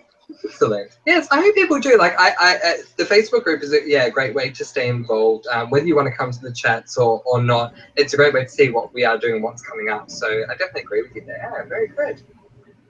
Okay, so Angels says, don't you just hate it when Marlene says, in my mind, X happened? Like what? You could literally do anything with that. Yeah, very good point. And what really, really pissed me off about that was her saying, like, there was a few interviews and she was like, I don't even remember how that person died. And it was like, how are you writing the fucking finale if you're sitting there saying you don't even know what happened in your own fucking story? Yeah, exactly. Like, why do I know your details, Marlene? This came from your freaking head. Yes, preach. Thank you. And I'm not sorry for the swearing. Yay! We do have a warning, guys, for that swearing will occur in this chat, so it's all good for this one. Alias says, hey guys, I have a special friend who wants to say hi. Awesome, Alias. Bring them into the chat. Aurora Galore says, but then how didn't she... Oh, sorry, I read that. She says, Aurora Galore says there was that altercation on tape between Mona and Cece. Yeah, so that definitely happened. And then the next thing we know, Mona is what appears to be drugged. I mean, now I'm sort of questioning that. Was that Mona? I see what you're saying, like, Aurora. Obviously, they were in a bit of a struggle, so wouldn't she go, even if she just turned slightly, be able to see the face of the person she's struggling with? I get what you're saying. Go ahead, Marissa. Like, if we're going with what I'm thinking, and Mona was in on it, maybe she wasn't actually in on her actual kidnapping, and Cece or whoever didn't want to be seen. And because I believe the girl was wearing a mask, an Allison mask. Yeah. So if that was what happened, then maybe she thought, okay, this is me being taken by Charles. I knew this was happening. And then she was like, why am I drugged? Yeah. And it was a paralytic, but it was still something that allowed you to still be wide awake. It was just a paralytic. So obviously she could see. But if the mask was there, she never would have really known that it was anyone other than a blonde in a wig with a red coat. That's a good point, because I think from what we see of the altercation, we don't see the face. We see the coat, we see the hair, we don't see the face. So it's very possible that they were wearing a mask. Yeah, and well, it was obviously a wig. Yeah. So even if it wasn't a mask, who's to say it was actually Charlotte and not a minion? Yeah, good point. Okay, comments are starting to re-flood in again. Annabelle Foster says, why was Mona so sure that it was Ali before being kidnapped? That's a good point. Mona was certain that Allison was she called someone, I don't remember who, but one of the girls saying, it's Allison, I know, game over, I've worked it out, sort of thing. Good point. Why do we think she was so sure it was Allison? Did she say it was Allison? I thought she said, "Get over here quickly. I figured it out." Does okay, yeah, that could be it. But does she say it to herself in the mirror, like Allison, I've won or something? I think we have to. I thought she called. I thought she called Hannah or sent a text and said, "I figured out who AD is, or who A, whatever the initials were then, is. Get over here. We need to talk." And then when they showed up, Mona was missing conveniently, and the house was splattered in blood, and then they were all considered murder suspects.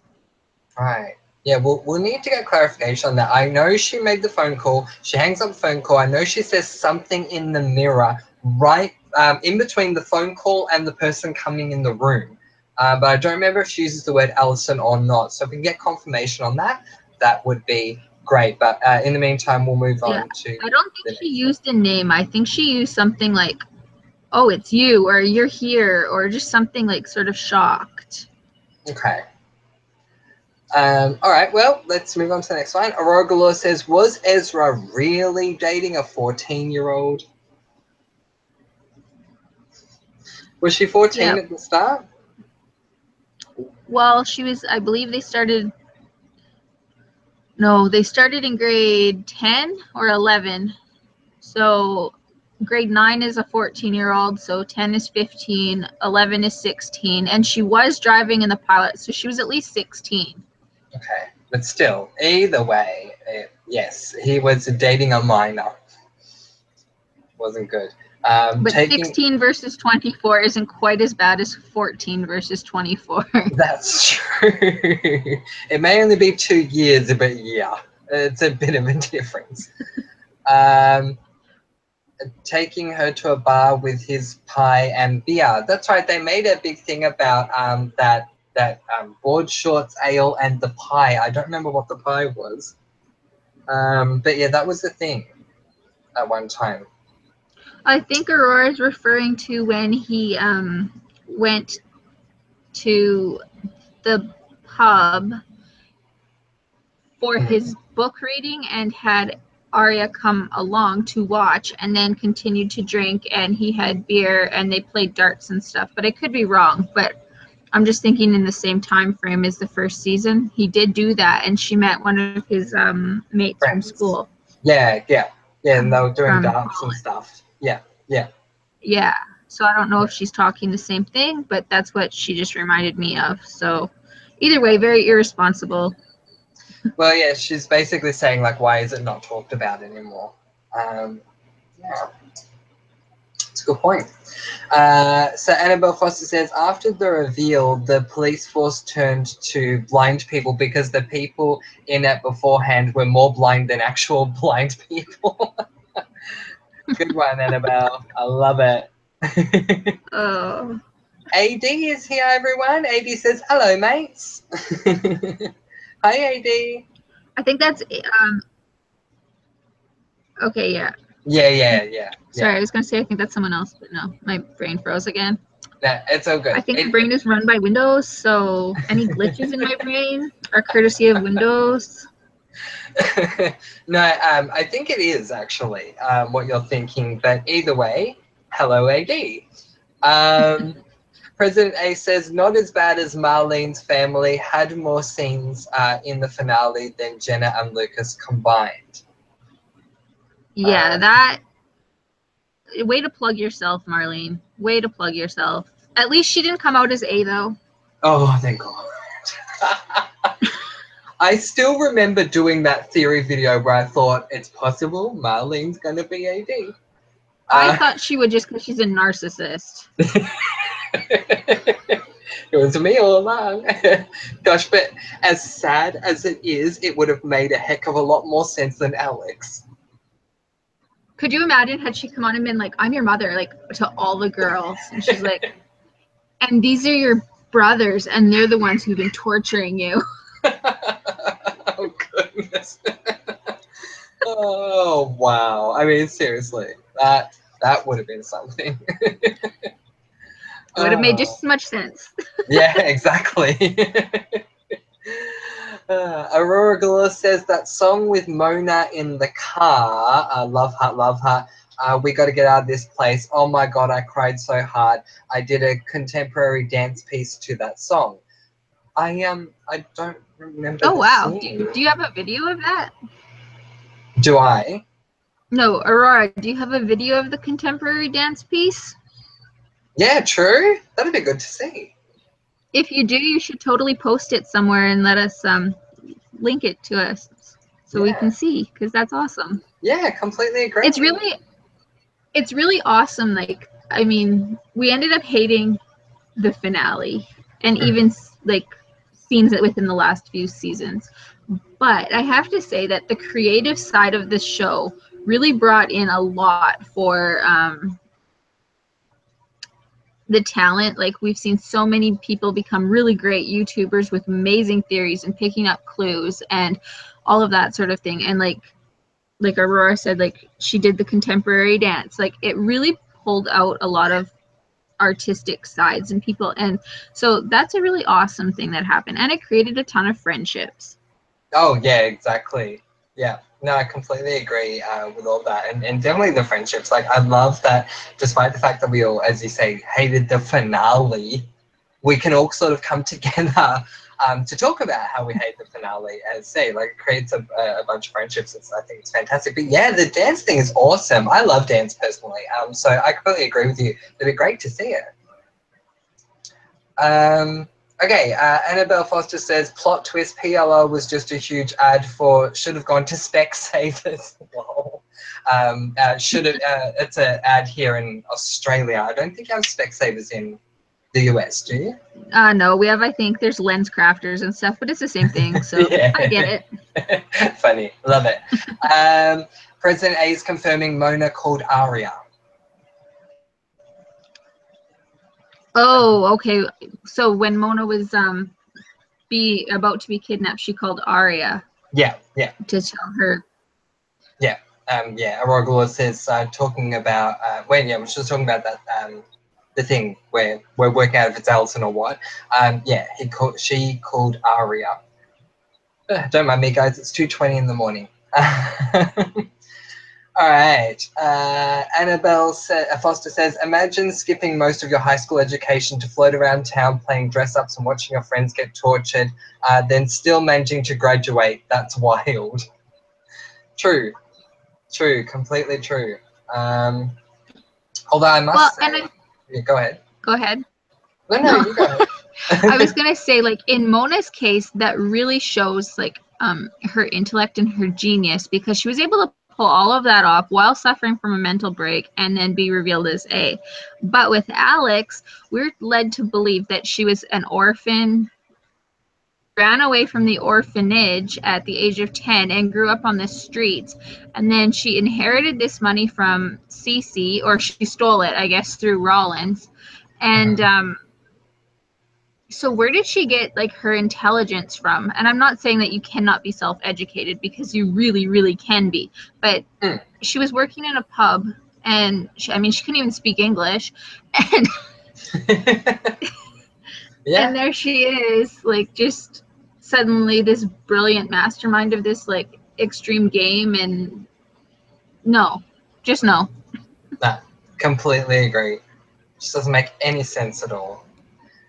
Okay, Aurora Galore says, no, the part when they were reading the diary and he was dating Allison and they kissed, I feel like he was 14. She was, I'm thinking 14 or 15. Oh. Because, that's actually a good point. Allison was younger. Yeah. Sorry, go ahead. Yeah, Rosa. I think she had died, in quotes, yes. when she was just turning 15. Yeah, and they dated before then. Or maybe she was, no, okay, she died when she was 14, because then Arya was gone for a full year to Iceland. And then when Arya got back, she was 16 because she was driving. Right. So, yeah, she would have been about 14 years old or younger. She could have even been 13. Yeah. So, yeah, ew. Yeah, exactly, ew. Well done, Aurora. I guess, I don't want to say in Ezra's defense, but Ali did look older for her age, and she did have a fake ID on her at the place to order the drink. So maybe he just thought, I don't know, that she was of legal age. But still, it does make a very good point, and it just reminded me of something. Yeah, speaking of Arya and Iceland, now, do we have proof that Arya went to Iceland? I really feel like I need an answer on this. No, we don't. And she never spoke like a language. I don't know what they speak in Iceland, so I don't want to just guess. But she never spoke like their native language, and you would think you'd pick that up when you're living over there for a year. The only thing that makes me believe that they were actually out of town was that when they first came back in that pilot episode, they were unpacking their stuff. Yes. And moving back into their home. Yeah. But that doesn't really indicate where they were. That's true. That's true. There we go. All right. President A says the pie and beer was when Spencer thought Ezra was A. Yeah, so we're talking about board shorts ale and whatever the pie was, which I really don't remember. But I remember that was a combination we kept talking about. But I don't remember the pie. Do you remember that moment? I Spencer? do. I'm just Googling. Yeah. I'm just Googling. Yeah, go ahead. We love Google. I would say official sponsor, Google but if you would like to sponsor us. Yeah, exactly. Woo! Two minds think alike. If you'd like to sponsor us, please go to, what was that? Facebook.com/group/comment below, let me know. And yeah, sponsor us. So what I do remember of that moment while you're looking it up is that Spencer goes to, she goes somewhere, she sees Ezra, and then Ezra ends up leaving. And after because they talk and he leaves, and after he's left, she's looking at the beer and the pie, and she's making a connection, because we all know how over analytical Spencer is, which I love anyway, but she's putting it together to mean something. Well, and isn't that about when she started to suspect, she suspected Spencer. No, she suspected Ezra. Yeah. And Yeah. And that's when we got Dark Ezra coming out, and like I was really hopeful that he actually was going to be A at that point, because it made some sense, and he was being so sketchy with the gas masks and the weird lair and all of that. Yeah, exactly. And then of course it was just a bug. Exactly. I know. Boysenberry pie. Boysenberry. Well done. Thank you, Google. I will never forget those moments when the girls thought Spencer was going crazy. Now, am I the only one, guys? Feel free to comment and let me know that didn't think Spencer was crazy, and she was shouting all this stuff like, Ezra's freaking A! And all I could think was, Spencer's right. Why aren't we listening to her? Yeah, I was really frustrated about that, because it was like, no, you guys are sitting there and saying, no, that's not possible. You're just on drugs and you need help. Like, what kind of friends are you? Exactly. Ugh. But glad to know you agree. So AD says, wait, if Marlene is the mother of all the girls, then Emily and Allison incest. That's a good point, actually. It's all incest, though. I mean, thanks to Peter Hastings. Yeah, I mean, Melissa was with Jason, and they had only, I believe, kissed to our knowledge. But I mean, back then it was also ABC Family, so they may not have been allowed to say that they had gone further, and that's why Peter was so mad. Mm-hmm. And Cece and Jason. So. Yeah, and Cece and Jason were together, and like, you cannot tell me that they dated for something like an entire summer. Like, you're thinking 3 or 4 months, and he never so much as kissed her or groped her. Exactly, and nothing happened. I mean, come on, seriously. No, she's all like, ew, no, that was my brother. Like, I'm sorry, but how did you contain that guy? Because I'd like your map here to how to keep a guy in his pants. Exactly. You heard it here, whatever the lady's name is that plays CC. You heard it here. Okay. President A says Marlene was the liar's mother, then Peter Hastings is revealed as the liar's father. Yes, good point. Okay, one moment. Annabelle Foster says, but she knew how diamonds are created, so that's all that matters. Are we talking about Alex there? She knew how diamonds were created, so that's all that Yeah, I matters? think she's referring to me saying that she didn't have any intelligence. Oh, yeah. Yes. Good point. I like that. Okay. Alias, we'll talk about AHS after the chat. We might do a separate hangout once we're done. Just once down PLL just for the moment. Skylar's back with us. Yay! And definitely post that link. Alias, definitely post the trailer link in the Facebook group so we can all watch it later on. Yeah, absolutely. And thank you for bringing up. I do appreciate it. As I said, I just wanted to stick to PLL for now, but yeah, absolutely. Thank you for mentioning there is a trailer. Welcome back, Skylar. Great to have you back with us. Skylar! Sorry, go ahead, Marissa. I was like, Skylar! Woo! Give me an S. Annabelle Foster says Pig Junior had them all held captive. I like that, Pig Junior. And we were told that pig meant something. Uh-huh. I'm mad at that pig. Now, what did the pig mean? A horse figured it out, not a pig. See, the pig is meant to represent that an animal is going to be what works out what a gay is. I mean, I guess that was Tippy's purpose then too. Yeah, exactly. Good old Tippy and Pepe.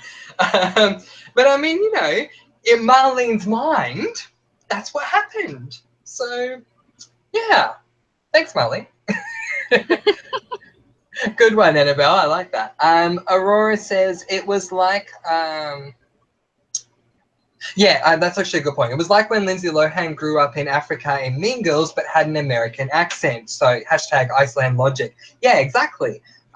So stuff was brought up about it throughout that film, like they were talking about Africa and all that sort of thing. Yeah, and there was none of that with Aria when it came to Iceland.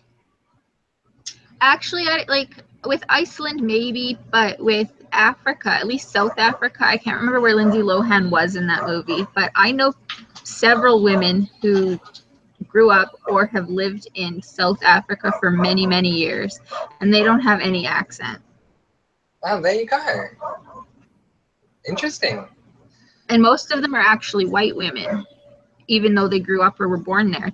So, I mean, clearly there's very different cultures and stuff in Africa. So yeah, that's actually a very good point. Okay, Skylar says the dollhouse was cool. They could have done more with that and the game board. I will say, Skylar, I completely agree. I loved the dollhouse. For me, the CC dollhouse, that's what I'm referring to. I refer to it as like an episode of Pretty Little Liars version of Saw. And so I loved it. It was like Saw light, but I loved it so much. But yeah. Well, and like I've been open about having PTSD, and I was actually triggered by some of the stuff that went on in the dollhouse, and that excited me strangely because it was like they're finally writing well. Like if they're like getting this emotion out of me, they're writing really freaking well. That's true. That's a good point. Then they stopped. Yeah, exactly. Then they stopped. I loved all of that right up until they escaped but didn't escape. I'm so sorry. But when they got outside, why do I keep saying I'm sorry? I guess that's just a habit. When they got outside and they like saw the fence and then we hear that cheesy "don't fence me in," I was like, oh my god, okay, that was just yaw to me. But everything actually inside of the dollhouse, I thought was fantastic. But Scarlett's also saying they could have done more with it. Yeah, they certainly could have done more with it. I agree. And the game board. I do agree they could have done more with the game board, especially the fact that I don't like that. What was the point of the frickin' puzzle after they finally connect it, how does that relate to Alex? It doesn't. Like, the image that it revealed wasn't even something we could make out.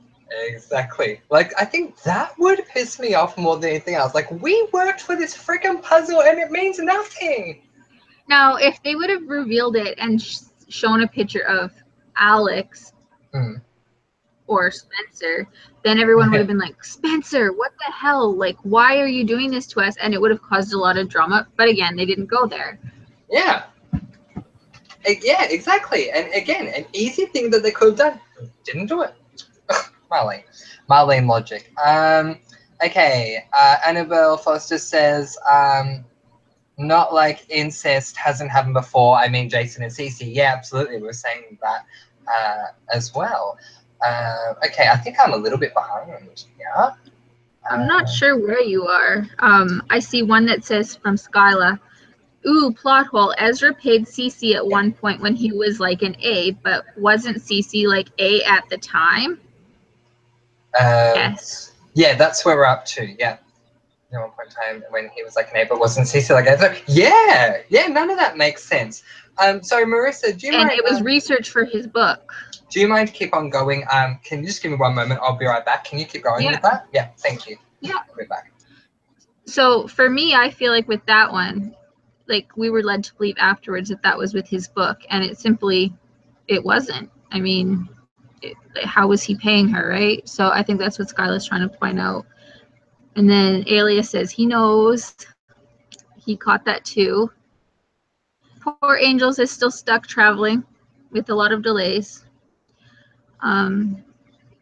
Jin Cat says, still need to know when Alex was in the scenes and which ones was Spencer in. Flashbacks of Spencer's mom saying, we didn't know it was you or your evil twin coming down to breakfast. Exactly. Again, like they said with Alex, that she was never introduced to the show until after the Cece reveal or the Charlotte reveal, and Charlotte had went to France and then they met via Ren. So I have no clue why they would do that and never tie Alex into being part of the family or even knowing about it until further back. Skyla says to Jin Cat, Alex wasn't in those old episodes. Alex is only in the second half of the last season. Exactly. They didn't tie it in. It just lost my spot.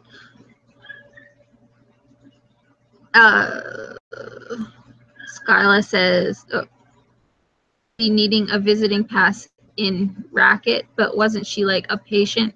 Oh, Radley. Cece needing a visitor's pass in Radley, but wasn't she like a patient? Again, exactly. So did they not know that Charles had transitioned into Cece and therefore she didn't look the same anymore? I have no clue. But again, another plot hole, loose end, whatever you want to call it. Aurora Galore says, even though it was super sad that Emily's dad died, it really came back with heart problems, and it was the only realistic reason as to why she would go a bit crazy, and probs forgive Allie. So yeah, and I was like interested in that, and then I was kind of disappointed that they hadn't, because they'd made such a big issue out of his military career that, I mean, I don't want anyone in the military to die, don't get me wrong, but it would have been a lot more interesting had they written in that he had passed away as part of his job instead of a perfectly healthy looking man who was very fit and in the military getting all of the proper testing and stuff done, just dying of a heart problem. So yeah, not, I mean, realistic, but at the same time, not really true to the show. Skyla, the pig represents Marlene. Yes, yes it does. And it kind of looks like her too. Sorry, Marlene. Alias, how do I post it on the Facebook page? You just copy and paste the link and I'll get a notification and approve it. Let's see here. I'm just looking. There's 2 posts that need approval. Maybe they're yours. Yep. So approving that one. and approving the other, and I'll check them out afterwards.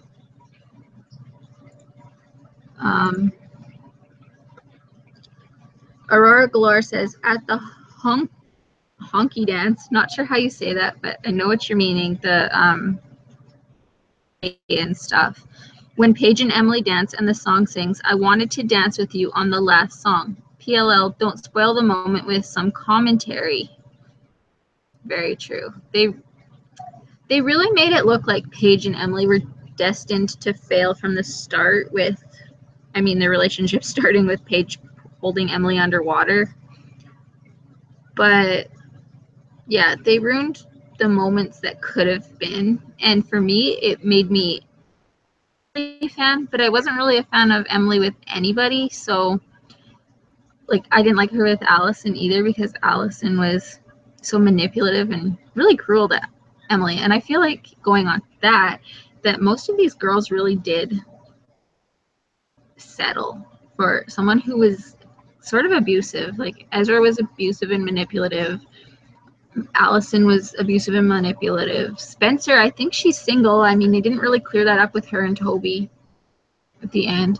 And Caleb and Hannah did have a lot of problems, but at least there was nothing overly serious that I can recall. So, and Skyla says, the puzzle image wasn't anything, so it was anticlimactic.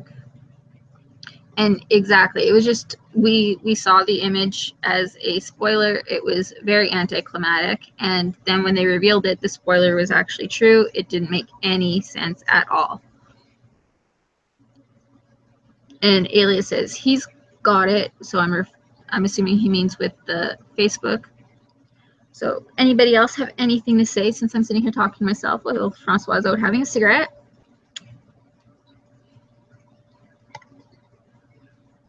Skyla, join me.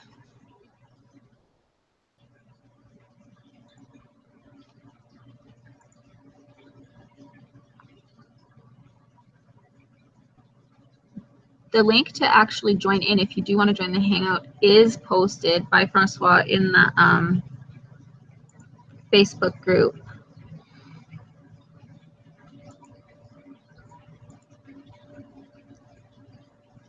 He knows, Aurora. We give him hell all the time for it, and he just laughs, and he says, you got to have one thing. And it's kind of funny. I was asking him on the cost of cigarettes the other day, and Francois was saying they're about $40 a pack. So he's not giving it up. Yes, that's true, and I was not having a smoke. You weren't. No, I wasn't. I was taking a bathroom break. Why? No. Why? I thought you went for a smoke because you like to sneak out like that. Not this time. I should have though, but no, because it sounds like you were doing. It looks like you were doing really well. I'm all caught up. Yay! Fantastic. That's awesome. So yeah, if anyone has any more comments, please feel free to leave them. Have we read Jifa's comment? Oh, we've got. Not yet. Okay. No. Go ahead. Sorry. Yeah, Jifa says she's got to run, or yeah, and it has been awesome as always. Ciao. Ciao, Jifa. Ciao. Aurora Galore says smoking is bad for you. Yeah, it is. It's a nasty habit. I definitely don't recommend that anyone do it. Certainly, I'm not going to do that. That's what I said. I said, you said they're like $40 a pack. You're not quitting. No. That is, it's nastily addictive.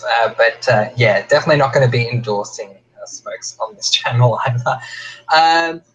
So thank goodness for Aurora Galore, who says, favorite song from PLL's soundtrack. Well, I haven't heard the soundtrack, but I will say one of my favorite songs that they played in PLL was more to do with the dance than the song. It was when Emily did her dance on her own. I think it's Can't Remember to Forget You or something like that by Shakira, and I think it's Rihanna. I loved her dance there. I also loved when they used Rachel Platen's song "Begin Again" when Ali comes back to school. I thought that was beautifully timed. What about you, Marissa? Any favorite songs? I'm trying to think. Fair enough.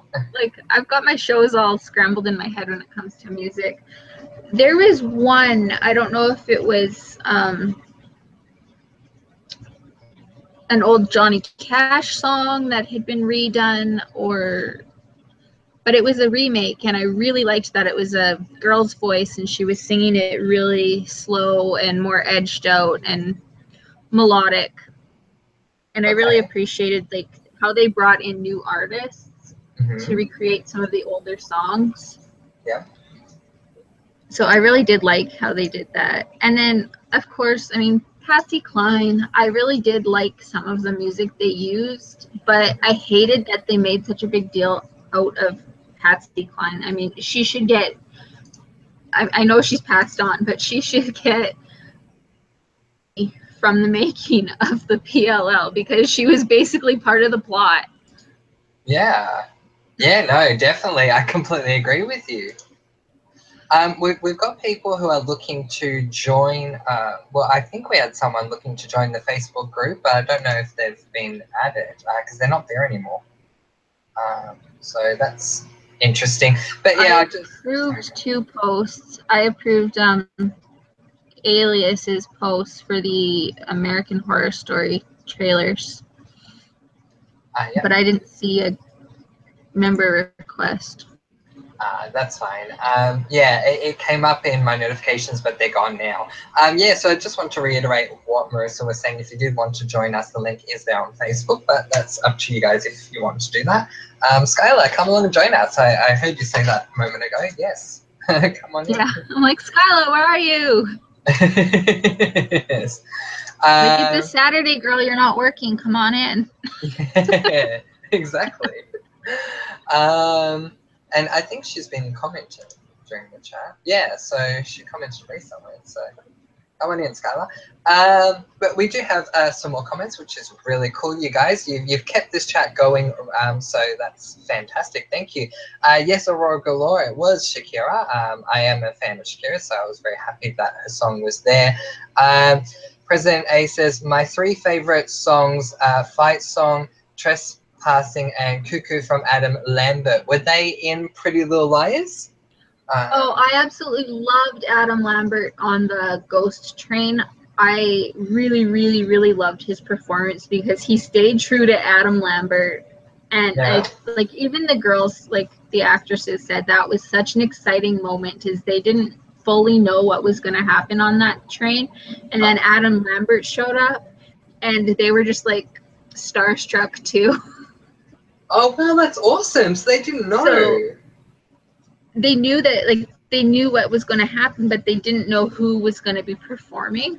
Oh, wow. And then, like, he had that scene with Arya when he's asking, like, what's your name? And she's trying to say her name, and then she has to write it on the screen or on the window. Yeah. And then they wiped off the RIA and left A, and then the girls went on the hunt looking. So they actually incorporated him not only in his music, but as an actor for a little bit, just for that one scene. Which was cool. Like, I have to say, sorry that I was living under a rock, but I didn't actually know who he was prior to the episode. So for me, it was like seeing this totally new person. I'm like, oh my God, I love this guy. Who is this? Then, yeah, looked him up after that and sort of became a fan after that as well. So I believe he was from American Idol. Yeah, he was. So I can't believe I'm about to say thank you, Marlene. But for that, thank you, Marlene. Well, that was back when the writing was still good. That's true. That's a very good point. So Annabelle Foster says, you could stick that one song that played You Can't Turn Back the Hands of Time on any scene of PLL and it'd fit. There you go. And I also do like the theme song, though in the end it didn't really add up to the story, but the theme song itself was so cool, and it's a twist off of like the Two Can Keep a Secret If One of Them Is Dead. That's actually a twist off of a famous quote quote, I think by Abraham Lincoln, and he said 3 can keep a secret if one of them, or if 3 of them are dead, or no, 4 can keep a secret if 3 of them are dead, something like that. So they played it off really well, and it was a historical quote. That's so cool. I love that. But yeah, I definitely have to say that I agree with you in that it didn't really like relate in the end. Like, who were the 2 that kept a secret while one of them was dead in the actual show? But I do agree that the song was great. I love the song, but yeah, failed to see that connection. Aurora Galar says, why is there a coffin in the new intro of Alice if Allison isn't dead? That's a good point. And in that new intro, Spencer is wearing the same shirt that is on the girl in the coffin. Yes, people have pointed that out. So that's a good point. I mean, but again, like, is that meant to be a clue to Alex, or is that meant to be a clue that makes us think that Spencer dies? Like, that's confusing. Right. Like, no clue. I'm assuming, like, in hindsight, it was supposed to be a twin, but neither of them died. Yeah, exactly. Oh, I missed President A said, yes, on the Christmas episode and Ghost Train regarding Adam Lambert. I don't remember him from the Christmas episode, so if you could give more information on that, that would be really interesting. Speaking of the Christmas episode, I have to say, despite the fact that it was a standalone episode and nothing really, connected too much to it. I mean, because Mona wasn't really the ghost of Christmas past or whatever the heck you want to call her in that. I did love that episode. I loved Mona in that episode, I must say. I mean, I always love Mona, but still, I liked her in that episode. Yeah. And Emily was so bubbly and happy and excited, and all of the people running down the stairs, like all of the spouses, I guess you would call them, running down the stairs in their underwear, basically their Christmas underwear. Very nice scene. Come on, can we get a better group of naked people? I wasn't complaining about Tyler, I must say. But yeah. What else do we have? Because we got more coming up. Annabelle Foster says they were doing Roland's makeup equality, everyone. As in he's in the coffin. Yeah, he could have been the one in the coffin. Oh, yeah. I like that. Thanks, Marissa.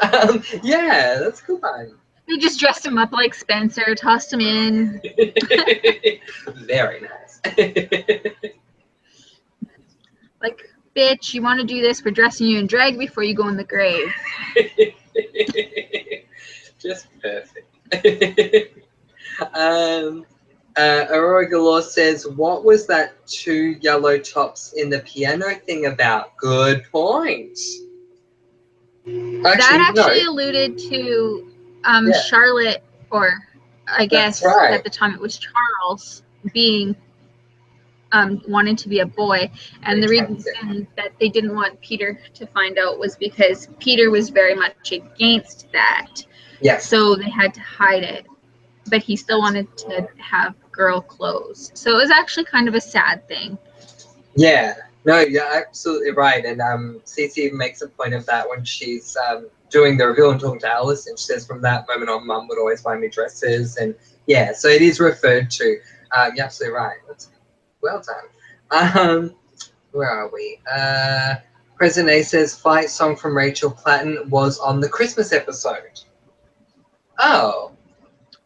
There you go. I don't remember it in the Christmas episode. I should rewatch that. But there you go. Good song, though, by the way. I do love that song. Yeah. Aurora Galore says, I swear Cece wasn't Charlotte at that point. Yeah, no, I don't think she was. I think that was to do with the thing that Charles liked dressing up as a girl. And we got that flashback with Charles on the rooftop with Bethany and how he was in a dress. So we got to actually see, what was going on. Young Charles. Yeah, young Charles. Yeah, sorry, that's what I meant. Aurora says, then why was Bethany's favorite color yellow? So here we go. Here come the questions. Marissa, why was Bethany's favorite color yellow? She was a psycho stalker who just was in love with Charles. The end. The end. I love that. There we go. They didn't tell us anything about her other than that she was mentally ill and that she was Charles' friend. So like we really don't have anything to go off of it other than the end. Like that's just perfect. Bring on the questions, guys. Marissa has a quick answer with the end. And going back up to where Aurora Glore had said, I swear Cece wasn't Charlotte at that point.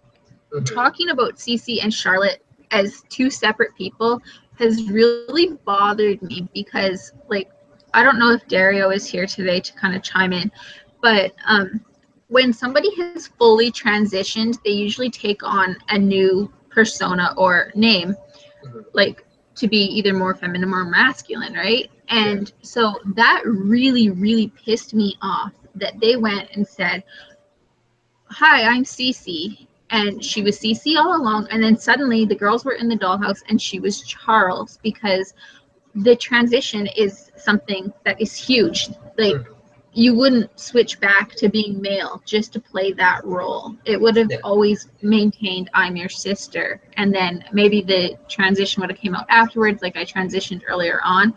But then, so she went from Cece to Charles. And then when she was revealed, she turned into Charlotte. Why did she switch from Cece to Charlotte? Yeah, that's a good point. Yeah, I think it just sort of happened. There was no explanation. Yeah, good one. So yeah, like I just like I mean I don't know too many people who are doing transitions and stuff like that, but I know that for them, generally speaking, it is really, really, really important for them to only identify as who they are. So it really pissed me off that they did that basically fling back into her as being Charles and then flinged her back into being a girl. Yeah. No, I'm with you on that. Absolutely. Oh, gosh. Sorry, we've got chats flying in. I'll just quickly jump to the next one. President A says, I was wishing for Spencer, that is Troyan, in a Santa suit for Christmas that year after watching the Christmas episode. Good one, President A. Speaking of Troyan, everyone, I finally watched Feed. I'm not going to give anything away for those who haven't seen it, but I will say great film. I definitely advise someone to watch it. Yeah, absolutely. you've seen it too. I've seen it, and like I don't want to give anything away, but if you're thinking I'm not going to watch it because I'm not into eating disorders, it's less about the eating disorder itself and more about the psychology. So I think you'll enjoy it. Yes. Yeah, absolutely.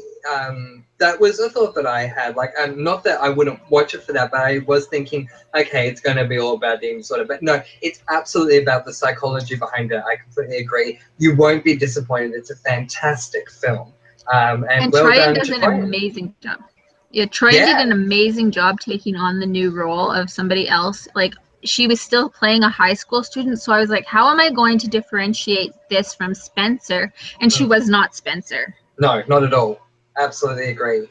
So fantastic. Like she was her character. And I believe, from what I've heard, because I was watching, Marissa put something up on comment below and let me know an interview with Troyan, and I learnt from that interview that Troyan actually wrote the script for the film. Yeah, she wrote it based off of her own eating disorder. So yeah, so huge hand to Troyan. That was fantastic. So definitely recommend that you watch. She wrote, directed, produced, and acted. It's brilliant. Lots of roles. And I know that, like, and I'm sorry to quickly bring this up, but I just want to make this differentiation as well. I know that sometimes we say, oh, watch a movie because it stars someone we know from a show. But this is more than, oh, we know Troyan from Pretty Little Liars. This film is actually a really good film. And its own right. So, yeah, definitely recommend it. It's an amazing message for anybody who's struggling with any type of mental health issue or who knows somebody who is, which is everybody. like 1 in 2 or 1 in 3 people has a mental health issue. So chances are you do know somebody who has one going on, whether you know about it or not, and it could explain some of their nuances to you. Yeah, exactly. So definitely, get out and watch Feed if you haven't seen it yet. All right, let's quickly get back to the comments. It's getting on to about 3 a.m. here in Australia. Annabelle Foster says, why were so many people wearing the same yellow shirt on the same day at the same place? Like, yellow isn't that even that nice a color. I doubt like 3 people would all wear it. Good one. Yeah, but a lot of people did wear it that night. So that's a good point. Yeah, I like they were setting somebody up to be killed. Yeah. I don't know if it was supposed to be Allison or if it was supposed to be Bethany, or maybe it was supposed to be Charlotte because she was also wearing that shirt. See, this is why we needed more about that night, Marlene. Sorry. And those 3 shirts actually could have been the initial catalyst to the 3 Can Keep Your Secret. Yeah, that's a good point. All right, let's quickly keep going. Aurora Galore says, why did she blame him for Marion's murder? Who are we referring to? Who's the him here? Are we talking about Toby? Why did Bethany blame Charles for Marion's murder? Oh gosh, I didn't even remember that. If they, well, on the roof, remember, little psycho Bethany went and pushed her off, and then she says, "You did it, you freak." In the flashback. Yeah. Right. Yeah, good one. Oh gosh, I hate it. And then Charles was continued to be considered even more dangerous, and they put him on more medications and that kind of thing, and it really messed the little guy up. Yeah, because Charles was re-diagnosed with intermittent explosive disorder, and I love the line that Cece has where she says, it's funny because it was the perfect diagnosis for Bethany. But okay. Aurora Galore says, and why was she Cece then Charlotte? What was the point of the 2 girls' names? Yes, we were talking about that before.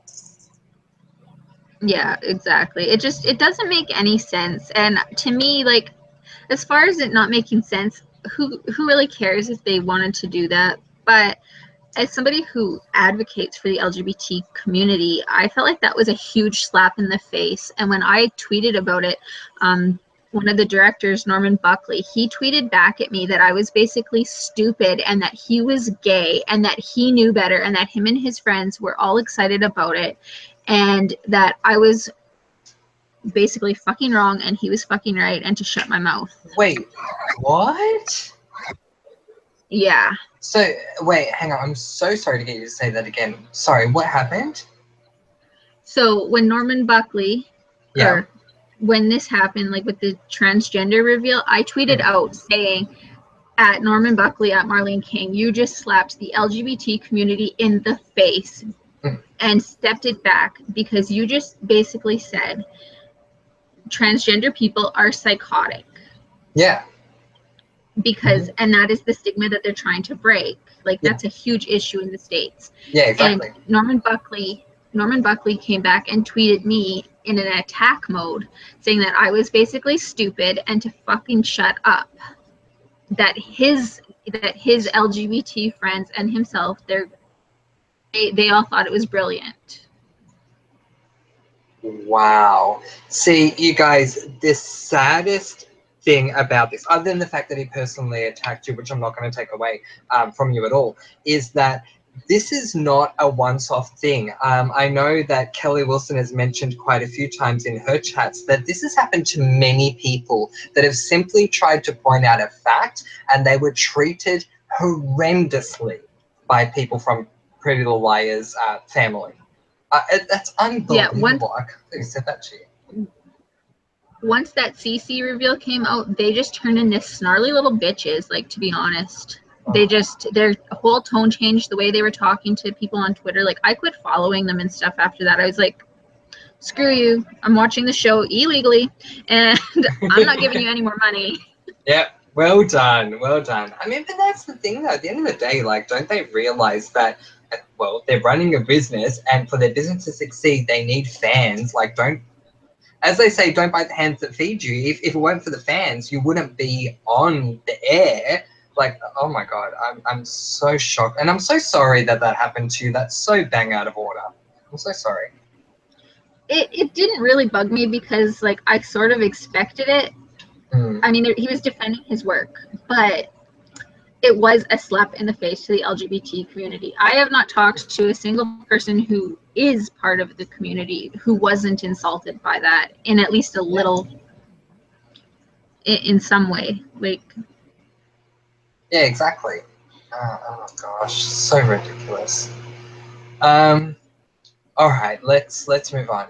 President A says, who pulled up when Mona, Jenna, Sydney were at the picnic table in season 5, and who was Lucas's girlfriend? Well, if you go off of my version of the alternate ending, it was Lucas and Maya that arrived at the table. But yeah, it was never actually revealed to my knowledge. Do you know any different, Marissa?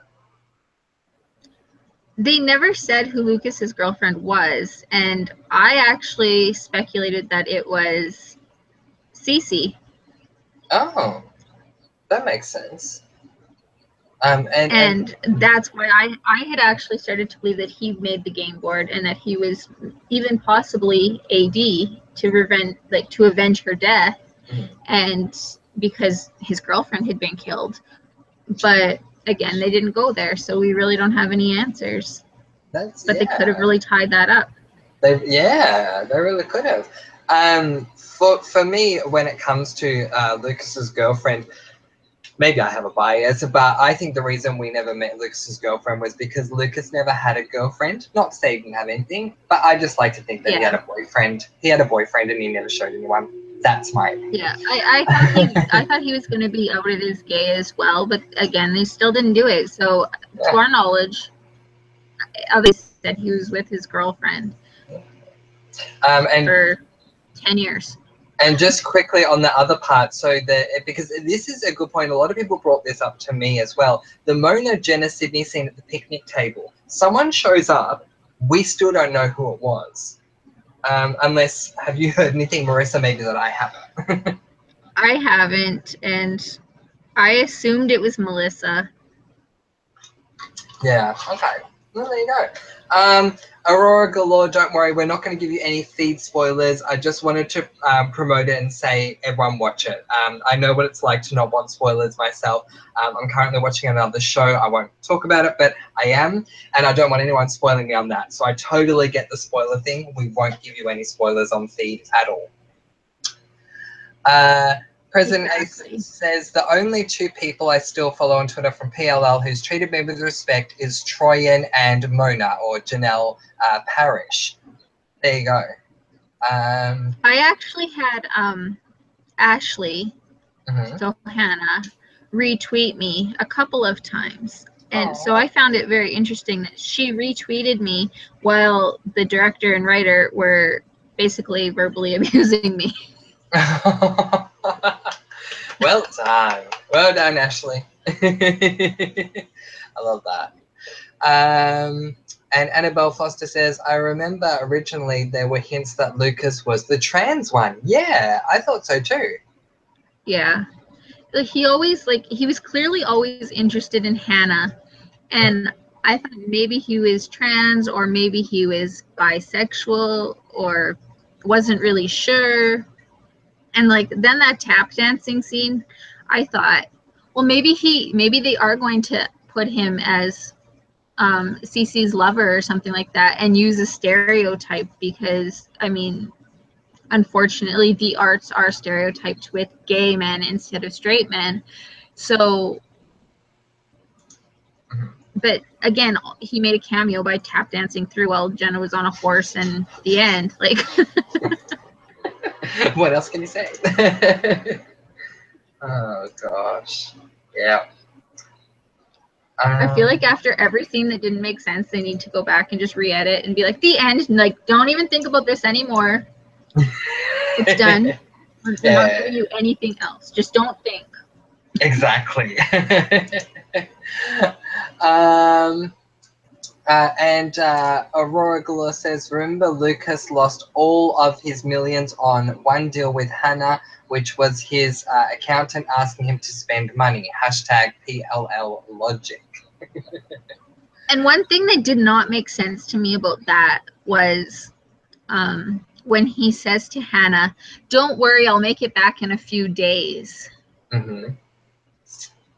So what does he do that he can make back several $1 million in a few days?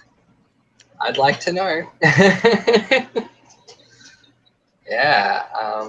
I actually thought that meant that he had access to the inheritance money that was Charlotte's. Apparently that was all in Alex's hand. Yeah. Yeah, no, that's true. That makes sense. Aurora Galore suggests makes AD board games. That would explain it. I'm actually waiting to see if that board game comes out for Christmas this year. Oh gosh, like I wouldn't put it past them. Well, I remember as a kid they had like the Friends TV show had a board game, and like The Simpsons, there's board games, and there's Monopoly versions of all these different shows. So it really wouldn't surprise me at all if they try and come out with a book, try and come out with some like more memorabilia, like the board game, and yeah. I hope it doesn't have like knifey daggers coming out of it. Yeah, let's hope not. Okay, speaking of the board game, here's a question. So, as you guys know, when I was theorizing, I was full on, Mona is AD, no one's going to tell me any different. So, it made sense to me when Mona pressed the thing and found the knife. That made sense to me. But Mona was not AD at all. So, how the hell did Mona know, or was she just completely lucky with finding everything she found? And was she completely innocent when she was adoring the board game? Like, yeah. See, I'm a firm believer that Mona never lost the game the way we think she did. I think the final scene with her with those girls in that dollhouse was their way of saying Mona was the full circle and she was always AD or A. Yeah. Well, I prefer that to what I originally took away. I much prefer that idea. Like when it ended and they did that Mona scene, I was like, oh my god, Mona has always been in control. Yeah, it makes sense. Yeah. Yeah, she was always A. Yeah. I much prefer that anyway.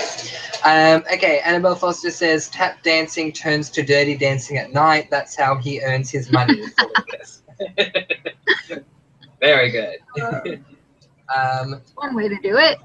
Exactly. Aurora Galore says, I think Marlene knows she has pissed herself so much she wouldn't dare try to make any more money from us. Who knows? Who knows?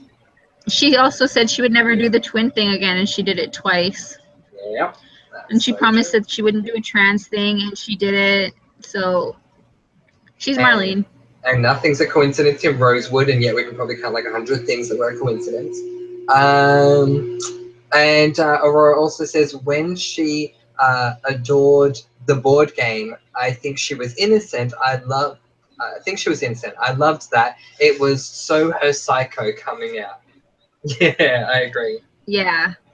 And I thought, like, with that, even thinking, like, back now, that she knew about it, but she had never seen it, and that's why her mind was so blown at how well it was done. You know what? That would make sense. It's like I've heard about this game, and now I'm actually seeing it. Yeah. That actually makes sense. Good one, Annabelle. Annabelle Foster says she also let Troy think her accent was good. Yeah. And you can't trust Marlene. I think that's the I think that's the most true statement of the night. You can't trust Marlene. It's very true. I've been watching Orphan Black a little bit, and like I just started it, and I keep thinking, where the heck the acting speech coach was for these actors. They could have lent them to Tryon for a day. Yep.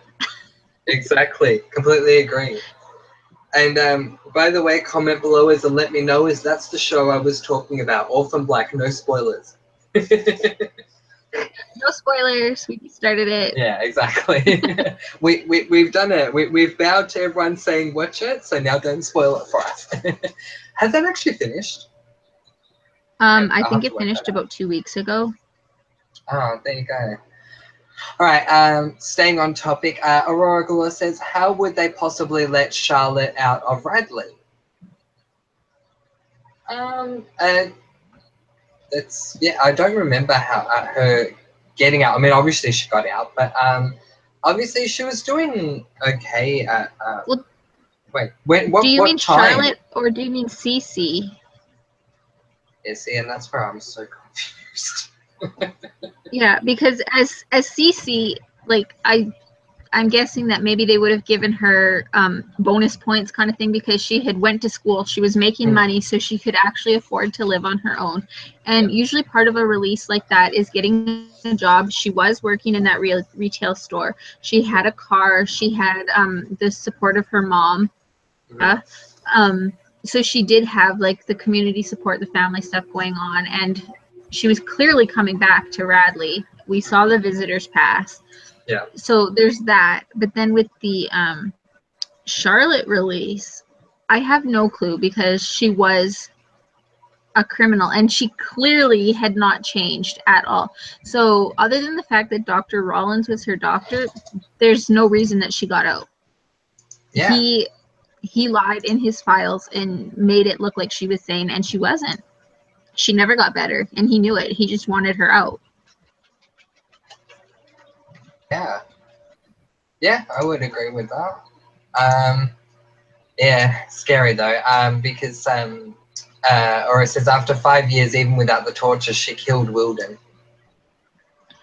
So in the States, I don't know how it works when you're not criminally responsible due to insanity, but in Canada, if you're found not criminally responsive due to a mental health issue, you are sent to a mental health facility and you're rehabilitated, and the goal is to put you back into society at some point if you have deemed yourself no longer a threat.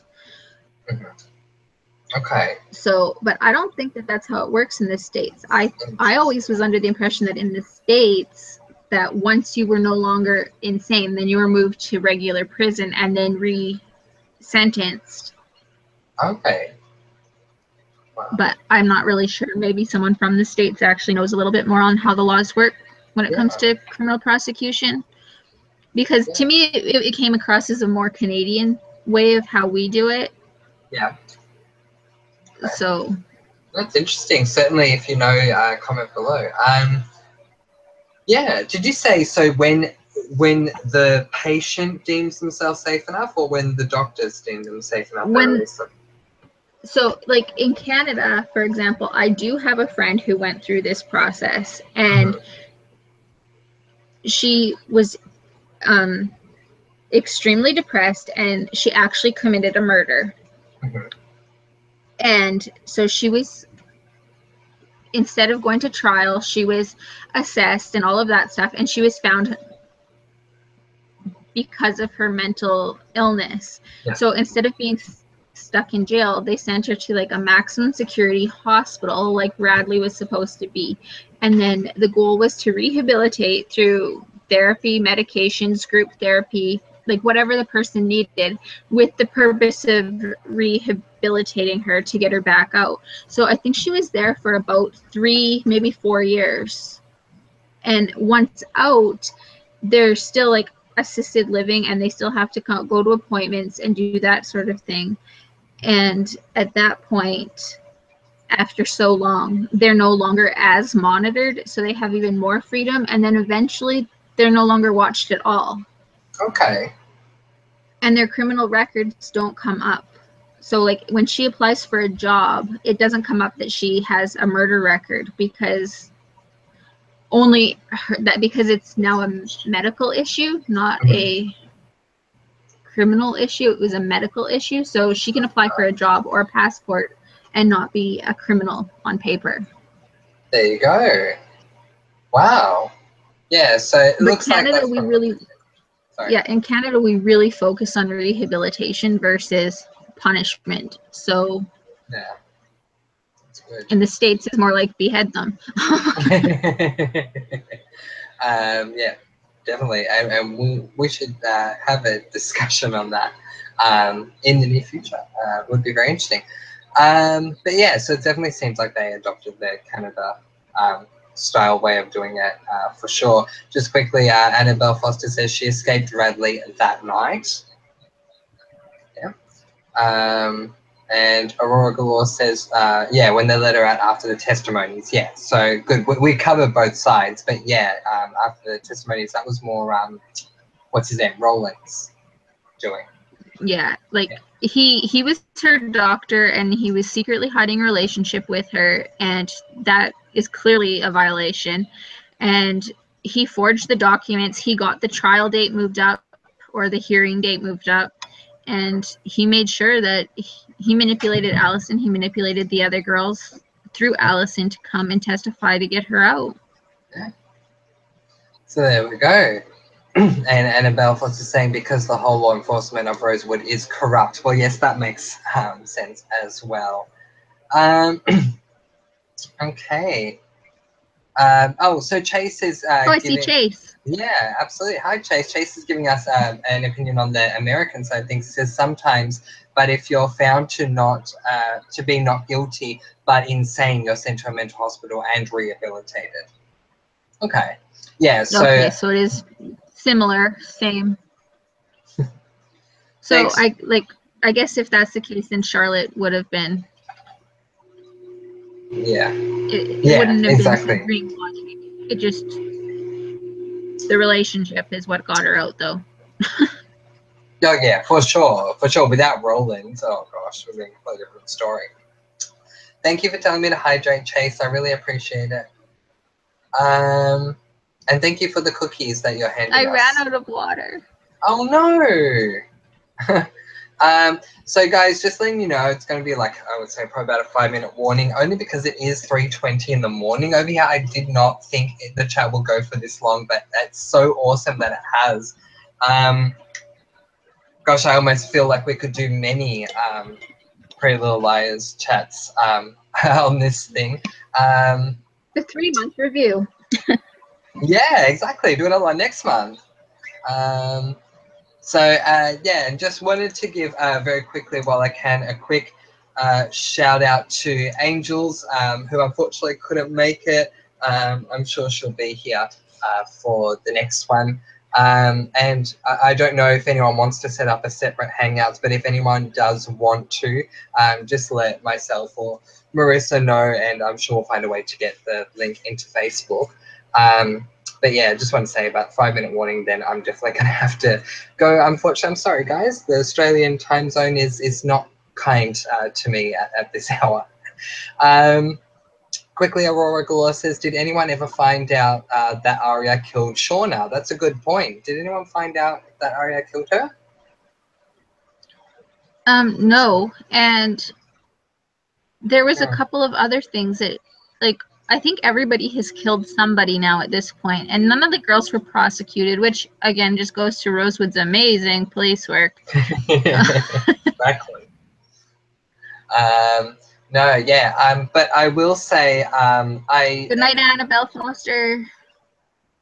Yeah, good night, Annabelle. Yeah, she's in Australia too. She's saying getting late here in Australia. I'm off. Great Yeah. talk. I think we could probably talk about PLL forever and still feel no closure. Completely agree. Yeah, no, just wanted to say on that. I normally I'm totally against fluff in PLL, but I loved how they dealt with Arya's guilt after she killed Shauna. How she kept looking at the funeral of Shauna's. I like how they did that. Mm-hmm. Because she wasn't able to just let it go. Like it did eat her up, and I appreciate that. Despite the fact she was doing what she's doing to save her friends, I appreciate that they went there. Well, and I thought, like, it was self-defense. You literally just saved 5 people or 4 people who were being held up at gunpoint. Why didn't it just get processed as defense case? You're fine. and not deal with the worry of I'm going to go to jail for murder. And then we could have seen her still coping with I killed somebody, because Emily did the same thing when she killed Lyndon, or whatever his name was, Lyndon Nate. She killed him and she struggled similarly. And they said it was self-defense, you're fine, but it was still the moral aspects. Yeah. No, exactly. I completely agree. All right, so to stick with tradition, I'm going to do a very quick moment of silence, and then if there are any comments left, we'll come back and quickly address them before we go. But I thought tonight, for our moment of silence, we can do a moment of silence for those of us obviously still in the room who are still struggling with how disappointing the finale of Pretty Little Liars was, because clearly we still need to do these chats. And maybe we can... Yes, we need global hugs. Exactly. And as the saying metaphorically goes, maybe we could pray for patience, so to say, as they say, in general speaking terms. But yes, global hugs to everyone. I like that. So we'll have a very quick moment of silence, guys. And thank you. Just quickly want to thank Alias once again for inventing the moment of silence. And our moment of silence, everyone, starts now.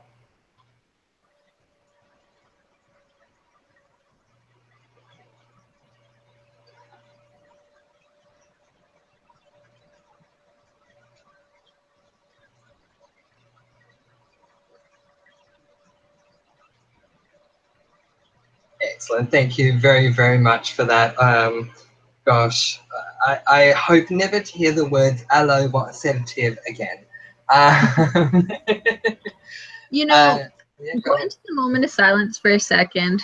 Yeah. I always feel like when I watch them back that there isn't the same connection in just the pause, but when we do it together in real life, there is just like this rush of love and energy that comes through, and I really love that. Yeah, no, I completely agree. It's, yeah, you feel it in the moment, like you feel that connection between everyone. It's so beautiful, and that's why I will never stop doing the moment of silence. When it first came up, it was a nice little thing, but the more I thought about it, the more I thought, yeah, I'm never going to give up the moment of silence. It's a great idea. So it's absolutely beautiful. Yeah, so Alias, thank you. We love you. Exactly. Thank you, Alias. Such a great idea. We'll quickly get to these last quick comments and then we'll go. Aurora Galore says, thank you for the company. You're welcome, Aurora Galore. Thank you for being with us and bringing up some really good points. And finally, she says, how did she push her and she died, and Alison got buried and she was fine? Lol. Who are we referring to here? When Shauna was pushed and died, it wasn't actually a push. It was a headbutt with the back of the gun. So she smashed her in the skull with the butt of the gun and pushed her with that much force off of the edge of the stage. So it was actually a head injury that killed her. So very well explained. Well done, Marissa. Thank you.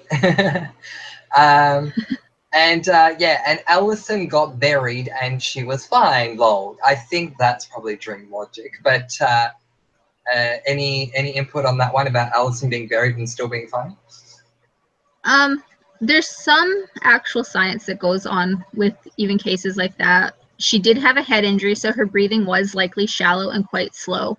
The earth was not packed around her, so there was oxygen to a degree, and we don't know how long she was in there. I mean, she could have literally been buried, and her mom may have been walking away, and her hand reached up, and Mrs. Grunwald pulled her out.